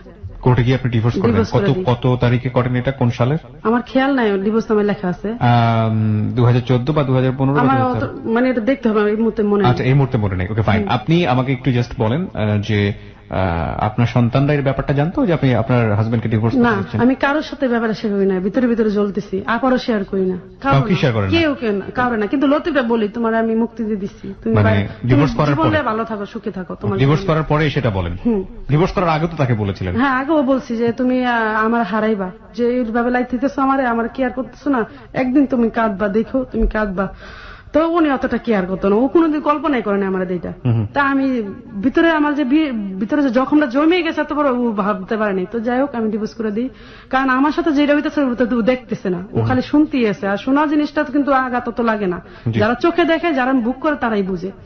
তো পরে আমি কি করলাম, ডিভোর্স করে দিয়ে আইসা বাসায় আমি অজরে চোখের পানি ফালাই, কিন্তু বুঝতে দিই না। ও যে টাকা দেয় এটা বাচ্চাদেরই চলে, আমার লাইফ চলে না। তো জাফর ব্যাপারটা যাই না যায় যে আমি ওরা ডিভোর্স দিই, 4 মাস উপরে চলে যায়। জানার পরেও জাফর আমার বলে তুমি এটা কি করছো হালিমন, তো তুমি আর ডিভোর্স করছো, তুমি আমার বিয়ে করো। আমি বলছি না, আমি আপনার বিয়ে করে আমি চাই না। তো জাফরের ওয়াইফ আবার এদিকে কি করে, জাফরের একটা সিন আবার আমি একদিন চোখে দেখি, জাফরের ওয়াইফের একটা সিনটা হলো জাফরের ওয়াইফের একদিন রায়েরবাগ আমি দেখি একটা পুরুষের সাথে, জাফরের ওয়াইফে কি করে আমিও দেখে ফেলাই। দেখালার পরে সে আমার বলে ওই জাফরের নুরজাহানের ভাইয়ের বউ আছে আমার মতো নাকি চেহারা, তো ওই ছেলেটা ভাবে কি আমি ওর ভাইয়ের বউ। দেখে আরে ভাবি, ওই ছেলের নাম হচ্ছে রতন। তো রতন দেখে বলে আরে ভাবি আপনি এখানে। তো নুরজাহান আমাকে চোখটি বিদায় বলে কি তুমি তোমার ভাবতেছো আমার ভাইয়ের বউ, তুমি কিছু বলো না। তা আমি কি আমার ছেলে আবার মাদ্রাসা যাওয়ার রাস্তা, তো ওই জন্য আমি ওইখানে দেখা হয়ে যায়। তো পরে এলা বলতেছে কয় আরে ভাবি আপনি, তো নুরজাহান বলতেছে তো জাফর ওরা নিতে বলছে, মানে ওরা নিয়ে যেতে চায় আমার বাসায়। তাই আমি কই তো যান, সমস্যা কি। তো জাফরের সাথে এর মধ্যে আমার আগে একটা কথা আছে, জাফর যখন বলে যে এই ছেলের সাথে ওর সম্পর্ক, তো এই ছেলের লাগে প্রতিদিন ঘরে মারামারি। তাই আমি আবার একটা বুদ্ধি দিলাম যে ভাই যেটাও এইভাবে নাই সেটা আপনি ফ্রি ভাবে নেন, তাইলে আর সংসারের গঞ্জাম হবে। যেহেতু ছেলেটা বিয়ে করছে, ছেলের ঘরে 2টা বাচ্চা আছে, অবশ্যই ওরা বিয়ের দিকে আর যাবে না, অবশ্যই ওদের একটা সম্পর্ক আছে, ফ্যামিলি ভাবে নিয়ে গেলে আর কোনো সামলা থাকবে না। এই পরামর্শটা তার দিই, এই পরামর্শটা সে আবার কাজ করে যে তাওনি তার সংসারটা টিকে। তো সে ওর বলার পর ওই কি করে ওই ছেলেরা আনতে যায়। ছেলেটা আবার টাইটেল মাওলানা পাস, খুব বুদ্ধিমান ছেলে। তুমি তো গোবরে পাড়া দিতেছো, তুমি আমার নেওয়া মানে আমার ধরা খাওয়াই দিতেছো, আমার সামনে বলে। তো ছেলে ভাবে আমি ওর ভাইয়ের বউ, ওই যে চেহারা মিল আছে। তো এই জন্য কি করে অনেক টাকার মিষ্টি মিষ্টি কিনা লইয়া চায় ওর বাসায়। নেওয়ার পরে মানে নুরজাহান আমাকে বলে তুমি বলবা ওর সাথে আমার অনেক ঝগড়া হয় জাফরের সাথে, তুমি বলবা ওরে। আমি না, আমি মিথ্যার আশ্রয় নিলাম না, জাফর ভাইয়ের মতো লোকই হয় না, আমি এই মিথ্যায় বলতে পারলাম না। তো ওই ছেলেটা আবার না যাইতে চায় না, এই লেগে কি করে যে হোটেলের ভিতরে যে গ্লাসটা থাকে না কাচের, ওই ছেলের বুকে মারে, তোর জন্য আমার জীবনটা শেষ, তুই 14 বছর ধরে আমার প্রেম করস, এখন ভাবলস এখন যাবি না কি লেগা, এই ধরনের কথা বলাতে ছেলেটা কাছে চলে যাবো। তো মিষ্টি মিষ্টি কিনা দেয় যখন গাড়িতে উড়া, ছেলেটাকে আমি এখন যাবো না। তো বলে কি তোর লেগে আমি আত্মহত্যা করবো। লক্ষ্মী তুমি আত্মহত্যা করো আমি বাঁচুম, এই কথা বলে রতনে। তখন আমি না অবাক হয়ে তাকায় থাকি, আসলে তো জাফরের কথাই সত্য। মানে আমার ভিতরে এখানে জাফরের জন্য আরেকটা মায়া জন্ম হয়ে যায়। তখন বাসায় আসি, আসার পর দেখলাম ওর ছেলে মেয়ে এত ভালোভাবে এই লোকটারে পায়, জাফরের মানে ওখানে অপরিচিত একটা লোক জাফর 3 বছর ধরে বাংলাদেশে আসছে ও, তখন ও তো 14 বছর সিঙ্গাপুর, 14 বছর 13 বার আসে। তারপর ওর বাচ্চারা ওই লোক রতন ডালি এমন ভাবে হাবুডুবু খাইতেছে, মানে জাফর চোখের পানি অজহরের পরে আমাদের তাকায় দেখো তুমি তো বলছিলে হালিমা, এই যে দেখো এবার সহ্য করুন কেমন দেখো। তো ওর চোখের পানি দেখে না আমিও ভাবি যে আসলে আমরা দুটা মানুষ না, ঘর দিক দিয়ে এত অসহায়। তো যাই হোক, ওই যে তালাক দিয়ে আসলাম, জাফর এর মধ্যে আমার বললো যে তুমি তো জানো আমার মনের খবর সবই দেখছে চোখে, তোমার কিছু দেখা বাকি নেই, আমারও দেখা বাকি নেই, তো আসো আমরা বিয়ে করি। তো বিয়েটা তখন আমি কেন রাজি হলাম, এর আগে কিন্তু নাহলে 4-5 বার বলে, কিন্তু আমি রাজি হই না, অনেক ভাবেই বলে। আমার শাশুড়ি একদিন আমার ডাইরেক্ট বলে লতিফ বিয়ে করে ফেলছে। লতিফ বিয়ে করে ফেলছে? হ্যাঁ হ্যাঁ, পরে আমাদের আমিও ভিতরে একটা হিট এসে পরে। তখন পর্যন্ত আপনার ছেলে মেয়ে জানে না যে আপনি আপনার স্বামীর সাথে ডিভোর্স? না, মানে তার বাবার সাথে তাদের সম্পর্ক ছিল সেই তখন কথা বলে, তখন কথা বলে যাচ্ছে, বাবাও জানায়নি? না, বাবাও জানে না, আমিও জানি। লতিফ আমি বলি মুখে মুখে, লতিফ বিশ্বাস করে না। তখন লতিফ বিশ্বাস করে না? ও বলে যে আমার এটা হয় না ওর দ্বারায়। পরে আমরা কি করি, লতিফে মানে আমার সাথে মানে ওর মানে না দেখতে ওর সাথে মানে ওর একদিন আমি আবার ফোন দিয়ে বলে কি আপনি কি আমার প্রতি মায়া মমতা নাই? শোনো কেমনে মায়া থাকবো, কোনো মায়া লাগে না তোমার আমার। তো শোনো বিড়াল পারলো না তার মায়া লাগে, যদি না দেখতে কারোর সাথে চলে ফেরা না তখন মায়া মমতা আউট অফ মাইন্ড, চোখের আড়াল তো মনের আড়াল। হ্যাঁ হ্যাঁ, এই কথাটা তারা বলে। এই কথাটা আবার আমার বিনটাই কাজ করে যে দেখতে দেখতে মায়া লাগে। তা আমারও জাফরের দেখতে দেখতে মায়া লেগে গেছে, আর ওর না দেখতে মায়াটা চলে গেছে। এটা ওর কথার সাথে আমার লাইফের লগে মিল পাওয়া যায়। তখন আমি যখন ডিভোর্স দিলাম তখন জাফর তো জানে আমি একটা অসহায়, আমি তোমার বাচ্চাদের দায়িত্ব নিবো, আগের থেকে বলতেছি তুমি তো রাজি হও না, তুমি এখন রাজি হয়ে যাও, দেখো আমি মরে যাবো তোমার ছাড়া, আমি তোমার ছাড়া বাঁচবো না, তুমি রাজি হও। কিন্তু তারপরও আমার কাছে মনে হয় এটা ভুল হইব, এটা ঠিক হইব না। কিন্তু কেন যেন মনে হয় লতিফ আমি মুক্তি দিয়ে দিই, ও বাইচা যাক, ওর তো টাকাটা তো হিসাব, ও বাইচা যাক। আমার বোনেরা যখন এত নিজের বাড়ির প্রতি এত মায়া, আমার প্রতি কোনো নেই, যা ওরা সবাই বেঁচে যাক, আমি আমার বাচ্চাদের নিয়ে বাঁচতে চাই। কারণ বাচ্চাদের নিয়ে আমার একটা প্রথম থেকে একটা আইডিয়া, আমি বাচ্চাদের বড় করতে হবে যে কোনো মূল্যে। আমার ছেলের মাদারনিকে ভর্তি করেছে, এখানে আবার জাফর একটা মায়া লাগাইছে, ওর ভাঙা পাওলে 4 তলায় উঠতো নামতে ব্যাগলি। আমার ছেলের যত কষ্ট আছে ও করতো, জীবনে লতিফের ফ্যামিলি থেকে একটা হেল্প পাইনি আমার বাচ্চাদের দেখার বা আমার ফ্যামিলি থেকে কেউ একটু হেল্প করে না। কিন্তু আমার বাচ্চার চোখের পানি যত আছে জাফর মুছতো আর আমি মুছতাম। এইখান থেকে আমার ভীষণ মায়া লাগায় আব্দুল্লাহের এই ব্যাপার থেকে আর আমার অপারেশনের ব্যাপার থেকে, এই 3টা জায়গা থেকে জাফর আমার মনে জায়গা করে নেয় অলরেডি। তখন তার সাথে আমার বিয়ের কথা চলে যায় এবং আমরা করে যাই বিয়ে করি। কত তারিখে বিয়ে করেন? এপ্রিলের 6 তারিখে। কোন বছর? এটা 2015 সাল চলছে? হ্যাঁ, এই তো বেশি দিন না তো। মানে 2015 সালের এপ্রিল মাসের 6 তারিখে বিয়ে করেন আপনারা? এপ্রিল মাসের 6 তারিখে? হ্যাঁ। ঘটনাটা ঘটেছে জুনে, তাই না? মানে 1 মাস পরেই। ওকে প্রিয় শ্রোতা, আমরা রাত 2টোর পরেও কিছুক্ষণের জন্য নিতে হবে আমাদেরকে, কারণ আজকের স্টোরিটি খুবই গুরুত্বপূর্ণ একটি স্টোরি এবং হেলিট 920 দ্বিতীয়বারের মতো আমরা এই কাজটি করছি। আর খুবই গুরুত্বপূর্ণ একটা স্টোরি, আপনাদের সবাইকে বলবো শেষ পর্যন্ত শোনার জন্য, কারণ শুরু থেকে যারা শুনছেন তারা তো নিশ্চয়ই জানেন যে আজকের স্টোরিটা কতটা গুরুত্বপূর্ণ। আর যারা এই মুহূর্তে যোগ দিয়েছেন তাদেরকে আমরা বলবো যে ফেসবুকে চলে আসুন, কিছুটা হলেও আপনি আপডেট পাবেন। Very very important story. আমরা কথা না বাড়িয়ে আবারও চলে যাচ্ছি হালিমার কাছে। হ্যাঁ হালিমা, যেখানটা আমরা ছিলাম, এপ্রিল মাসে আপনি যখন বিয়েটা করলেন, আপনি তো জানেন যে ওনার স্ত্রীর কাছ থেকে উনি কিভাবে প্রহৃত হন, কিভাবে মার খান। এই ঘটনা যদি ওনার স্ত্রী জানে সেক্ষেত্রে ওনার কি হতে পারে? একটা তো আজ করাই যাচ্ছিল, হ্যাঁ, তারপরও রাজি হওয়া, এবং সেক্ষেত্রে একটা অল্টারনেটিভ প্ল্যান থাকতে পারে। আমি স্বীকার করে নিচ্ছি দুজনেই আপনারা খুব ডিফিকাল্ট সিচুয়েশনে আছেন। আপনার জায়গা থেকে সাংসারিকভাবে আপনি হ্যাপি না এবং যথেষ্ট লজিক আছে এই ভদ্রলোকটিকে বিয়ে করার। একইভাবে ওনার জায়গা থেকেও সাংসারিকভাবে উনি সুখী না, ওনার জায়গা থেকেও যথেষ্ট লজিক আছে আপনার প্রতি দুর্বল হওয়ার। ঠিক আছে, কিন্তু সামাজিক বাস্তবতা তো আপনারা অস্বীকার করতে পারবেন না। তার একটা ছেলে মেয়ে আছে, বড় একটা ছেলে আছে, কয়েকটা ছেলে মেয়ে আছে, 2-3 জন বা, এবং তার স্ত্রী বিভিন্নভাবে তার উপর টর্চার করেন। আপনি বলছিলেন ছেলেও নাকি গায়ে হাত তোলেন। সে মেরুদণ্ড সোজা করে দাঁড়ানোর মতো অবস্থায় তার পরিবারের মধ্যে নাই। এই অবস্থায় যদি আপনি তাকে বিয়ে করেন এবং সেটা যদি সামাজিকভাবে জানাজানি হয়, তার জন্য, তার জীবনের জন্য একটা বড় হুমকি হতে পারে। সেই মুহূর্তে আপনাদের কোনো অল্টারনেটিভ কোনো প্ল্যান ছিল? হ্যাঁ, প্ল্যান ছিল যে ও আমার যখন শুনতে পায়, আমি ওর কথাটা আমি জানতে পাই প্রথমে, আগে আমি তো বলি না বা আমি ওর অ্যাকসেপ্ট করি না। ওর বাড়িতে আমাকে একদিন নেয়, ওর চাঁদপুর ওর বাড়ি, ও বাপ মার কাছে। তো ওর বাবার একদিন আমার বাড়িতে আনে, ঘুরার মধ্যে বাইনা নিয়ে যায়, ওর 2 বোনের সাথে দেখা হয়, ওর ভাইয়ের বউর সাথে দেখা হয়। এর মধ্যে জাফরের বিয়ে করতে আমি রাজি হয়ে দেখে ও বিষে না কিনে রাখে ঘরে, ড্যারিং একটা বিষ। তো ওর ভাইয়ের বউ যে একদিন আসে আমার বাসায়, আমি বলি ভাবি বিষটা না আপনি সরালেন, ওর খাড়ে নিচে আছে দেখেন। ও আমার বলে যদি আমি না বাঁচতে পারি ওদের জ্বালায় আমি আত্মহত্যা করুন, এটা ওর ফ্যামিলির জ্বালায়। তো এইটা আমি আবার ভাবিরে বললাম, ভাবি আবার ওই বিষটা সরাই ফেলায়। আচ্ছা, তো এইখানে একটা ঘটনা রয়ে গেছে। তা আমার ভিতরে আতঙ্ক যে আমি যদি ওর জীবনে না যাই জানি ও আত্মহত্যা করবে। না সেটা ঠিক আছে, ওটা ওই বেশি না আমার প্রশ্নটাই। প্রশ্নটা হচ্ছে যে আপনারা তো নিজে টিকতে হবে বিয়ে করার পর। হ্যাঁ আমি বলি এটা বলতেছি। কোনো অল্টারনেটিভ আমাকে জাস্ট অ্যান্সার করেন, কোনো অল্টারনেটিভ প্ল্যান ছিল কিনা? লাইক এখান থেকে আপনারা ভেগে অন্য কোথাও চলে যাবেন বা অন্য কোথাও গিয়ে স্থান করবেন? ওর সংসার যখন জানবে যে আপনি, হ্যাঁ এই কথাটা আসতেছে সামনে, সামনে আসবে কথাটা। তো আমি ওর বাড়িতে, আমি আমার কথা হলো আগে ওর বাপ মার অনুমতি নিতে হবে আমার, কারণ যেহেতু ও অনেক নির্যাতন অবস্থা স্যার, এই বউও অনেকবার তালাক দিচ্ছে, ওই বউটার চোখে দেখছি পরকীয়া প্রেম এবং অন্যজনের সাথে অবৈধ সম্পর্ক, এবং তার প্রতি কোনো ফিলিংস নেই, এবং 9 লাখ টাকা তাতে নিচ্ছে, এবং ঘরে ডাকাতি করাইছে। সে ডাকাতি করে শেষের নগর না, সে আত্মপ্রবোধ করছে ওই মহিলা। অনেক গল্প আছে যেগুলো হয়তো যেগুলো আমি অনেক কিছু বলতে পারতেছি না, সময় নাই। তো এখন ওই মহিলা ওর বাড়িতে গেলাম, বাড়িতে গেলার পর ওর বাবা মা আমার দিকে সন্তুষ্ট, খুশি। ওর বাবা মার কাছে কান্না করে জানো কি বলে, আমার ডাকার পর তুমি মা রাজি হয়ে যাও, আমার তোমার এতদিনের অবস্থা তোমার যেভাবে যেভাবে বলে বাবা মা বিশ্বাস করে। ও বলে যে আমার ছেলেটা জীবনে সুখী না। ওর মা আমার দূরে চিৎকার করে কান্দে, আমার ছেলে জীবনে সুখ দেখিনি আমি, মা তুমি রাজি হও, তোমার সবকিছু আলাদা করে দেব। তা আমি না খালি অজরে চোখের পানি ফেলালাম যে এমন জীবনে সে কেন আইলো, আমার 3টা বাচ্চা আছে, আমি তো এদেরকে কান্দিতে পারবো না। আর আমার বাচ্চারা অনেক আশায় রয়েছে, বাচ্চা বাবা নিয়ে মার্কেটে যাবো, বাবা নিয়ে খাবার খাইবো, বাবা নিয়ে এতদিন পর বাবা আসবে, এটা আশা। এইটার ভাইবা না আমার চোখ দিয়ে অজরে পানি পড়ে।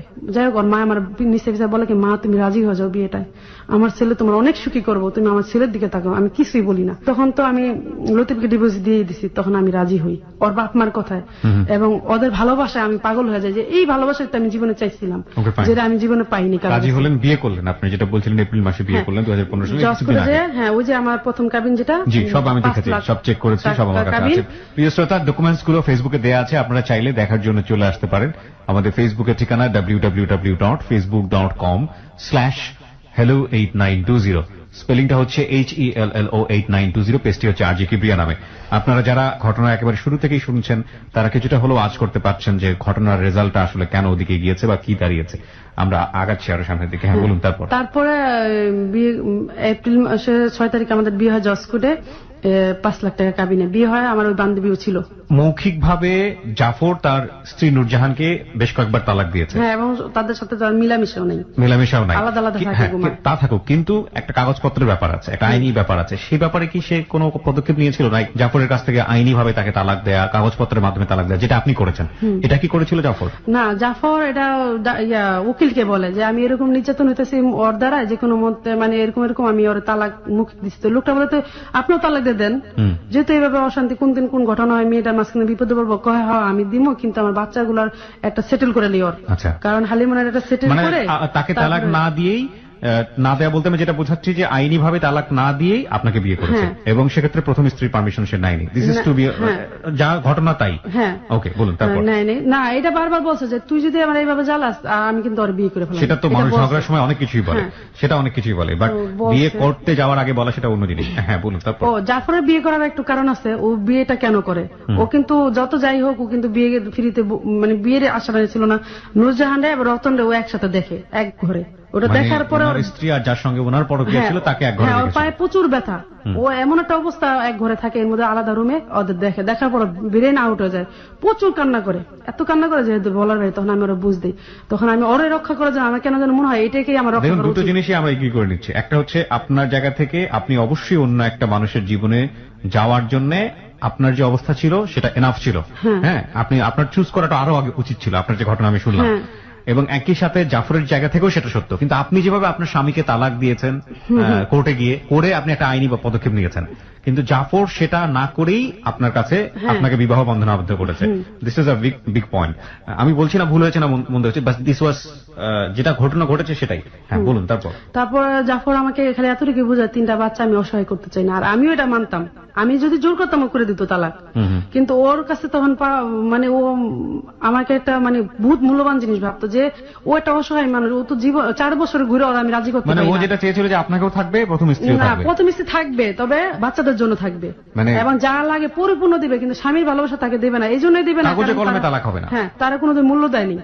আজকে তার এই জীবনের পর্যায়ে হলো, কারণ হলো তার মানে এই কাগজে জন্য- কলমে কোনো তালাক হবে না, বাকি কি হবে না হবে সেটা পরের বিষয়। তো ওকে। তারপরে আমরা বিয়ে করি, বিয়ে করার পর বাসায় আসি, আসার পর ওরা ছোট ভাইয়ের বাসা যাই, হাবিব নাম, না বললেই না। তো ওই ছেলেটা আবার ওর মনের কথা সব জানে, ছেলেটা 3-4 দিকে তাল দিয়ে চলে, জি। যেমন ওর ওয়াইফের লগে ভাবলে চলে, মনের কথা সব জানে, ওরটাও জানে, যাই না আবার সব কথা ওরই বলে, কারণ ওর সাথে কোনো বেমানি করে না, ওর সাথে সব কথাই শেয়ার করে। তো এর মধ্যে ওই ছেলেটার বাড়িতে যায় আমাদের ওই দিন রাত থাকা হয়। আমরা দুজনে ফ্রেশ হয়ে নামাজ পড়লাম, নামাজ পড়ে দুজনের হাতে দুজন রাইখা আমি বললাম যে জাফর, ছোট থেকে বড় হয়েছে একটা আশা ছিল যে স্বামীর সংসার করবো, অনেক সুন্দর করে তার ভালোবাসা পাবো, সেটা যেন আমি তোমার থেকে পাই, তুমি যেন কোনোদিন অবহেলা না করো, আমি তোমার কাছে কোনো অর্থ সম্পদ চাই না। হালিমার এতদিন যা হয়েছে অনেক যুদ্ধের বিনিময়ে আমি তোমার পাইছি, এখন তুমি আমার সাথে সংসার করবা, সুন্দর করে আমি করব, আমি জীবনে যে অভাবটা আমার সেটা তুমি পূর্ণ করবো, তোমার অভাবটা আমি পূর্ণ করবো, আর 3টা বাচ্চা নিয়ে তুমি টেনশন করো না, আমার 3জন তোমার 3জন, আমাদের 6টা বাচ্চা, এই 6টা বাচ্চার ভবিষ্যৎ নিয়ে এখন আমরা থাকবো, আর কিছু না।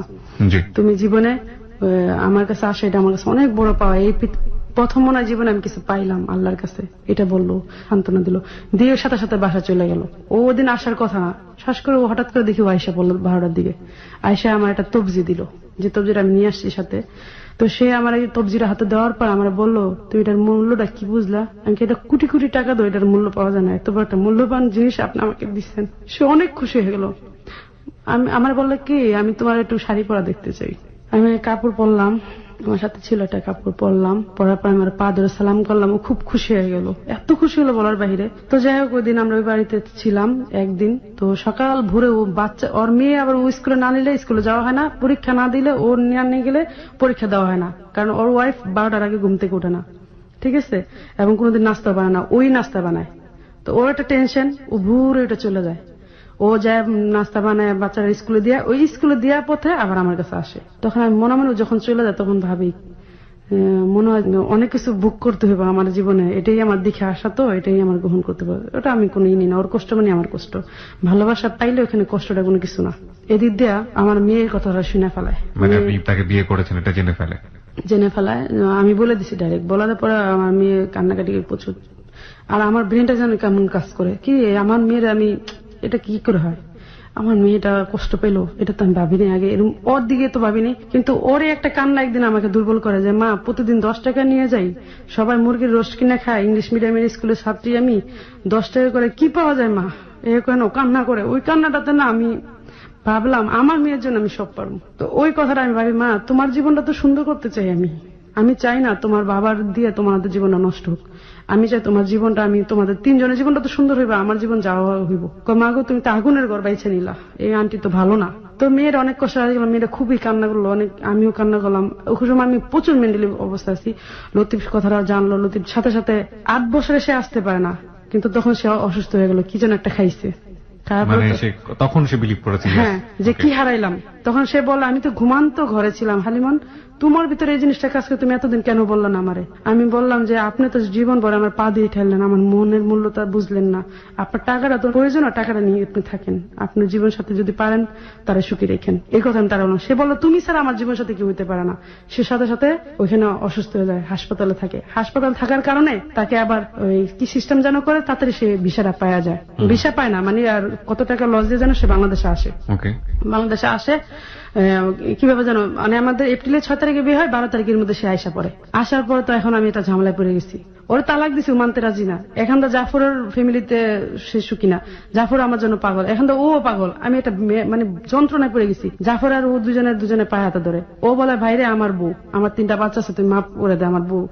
এখান থেকে আবার জাফরে বলে, না রে ভাই আমি ওরা ছাড়া বাঁচুম না, তুমি এতদিন কেন আসো নাই, তোমার এত ডাকছি, আমিও ভাবছি তুমি বিয়ে করছো, ও ভাবছে তুমি যদি ওর প্রতি একটু মায়া মমতা দেখাই দাও তাহলে আমরা জীবন এতটা এই কাজটা করতাম না, তুমি কেন হলে না ভাই, আমি পারলাম না হালিমন্ডে দিতে। এই দুজনের মধ্যে একটা বিয়ে চলতে থাকলো। জাফরের ওয়াইফ নূরজাহান বলল যে হালিমন্ডে যদি ডিভোর্স না দাও আমি ওরা গুন্ডাদা মেরে ফেলাম, আপনাকে গুন্ডাদে মেরে ফেলবো। তো জাফর আবার এই জিনিসটা খুব ভয় পেত, কারণ ও খুব ড্যারিং একটা মহিলা, ও জানে আমার উপর টর্চারিং কর, জীবন ভর করছস, অরণ্যও করছস, ওর এলাকার মধ্যে যেন ও না চলতে পারে এইভাবে করছস, এখন যদি তুই ওর মারস তাই ওর বাচ্চাটিকে দেখবো। কয় না আমি ওরে মেরে ফেলাম, ওরে ডিভোর্স দিবা তুমি আজকের মধ্যে। আর প্রচুর পরিমাণ ওরে শরবত খাওয়াইতো, যেটা কুফুরের চালান দিয়া, Okay. মানে ওরা কাব্য করে ফেলতেছে দিক দিয়ে। ও অসুস্থ, ওই যে ছবিটা তো দেখা যায় প্রচুর অসুস্থ হয়ে যায় ও। ওই যে ওটা কিন্তু আমাদের, ও যখন একবারে মরার অবস্থা তখন ওই ছবিটা তো ওরে ওই যে গুরুস্থানে যায় মরা 40 দিনের লাশ উঠাইয়া ওইখানে তাবিজ দিয়া ওই 40 দিনের লাশটা উঠাবে, কন্ট্যাক্ট করছে। তারপর তার বুকের ভিতরে তাবিজটা দিবে, তারা আবার কবর দিবে, এমন একটা কন্ট্যাক্ট করে ওর ওয়াইফ। এটা আবার জানা যায় হাবিবে, মানে এই তাবিজ কবজ করে ওকে যে কোনো ভাবে হোক দুর্বল করবে বা- দুর্বল করবে। আর সম্পত্তির জন্য প্রচুর চাপ দিতেছে আগের থেকেই, সম্পত্তি ওর নামে লিখে দেওয়ার জন্য। মানে ওই স্ত্রীর নামে লিখে হ্যাঁ, দেওয়ার তো জন্য। আরো জাফরও জানে সম্পত্তি লিখে দিলে ওর লাইফ থেকে ও চলে যাবো। আর সম্পত্তি ও কয় আমি সিমেন্টের বস্তা 7 তলা মাথায় লয়ে উঠাইছি, এই ছেলে একদিন কই তারবো না একটু পানি দিছে, এই বউ কই তারবো না একদিন একটা ইট ছড়াইছে। কয় ছেলে মেয়ে ছিল ওনার? 2 ছেলে 1 মেয়ে। 2 ছেলে 1 তো এই সংসারে কেউ একটু কইতে পারবো না যে এলাকার মানুষ জানে যে 1 ফোঁটা পানি ওই বাড়িতে তারা পরিশ্রম করছে বা একটা ইট এইখান থেকে সরাইছে। আমি 7 তলা সিমেন্ট বাইয়া 7 তলা উঠাইয়া আমি নিজে রাখছি, টাকা সেভ করার লাগে আমি কত হেল্প করছি, কষ্ট করছি এই সংসারের জন্য।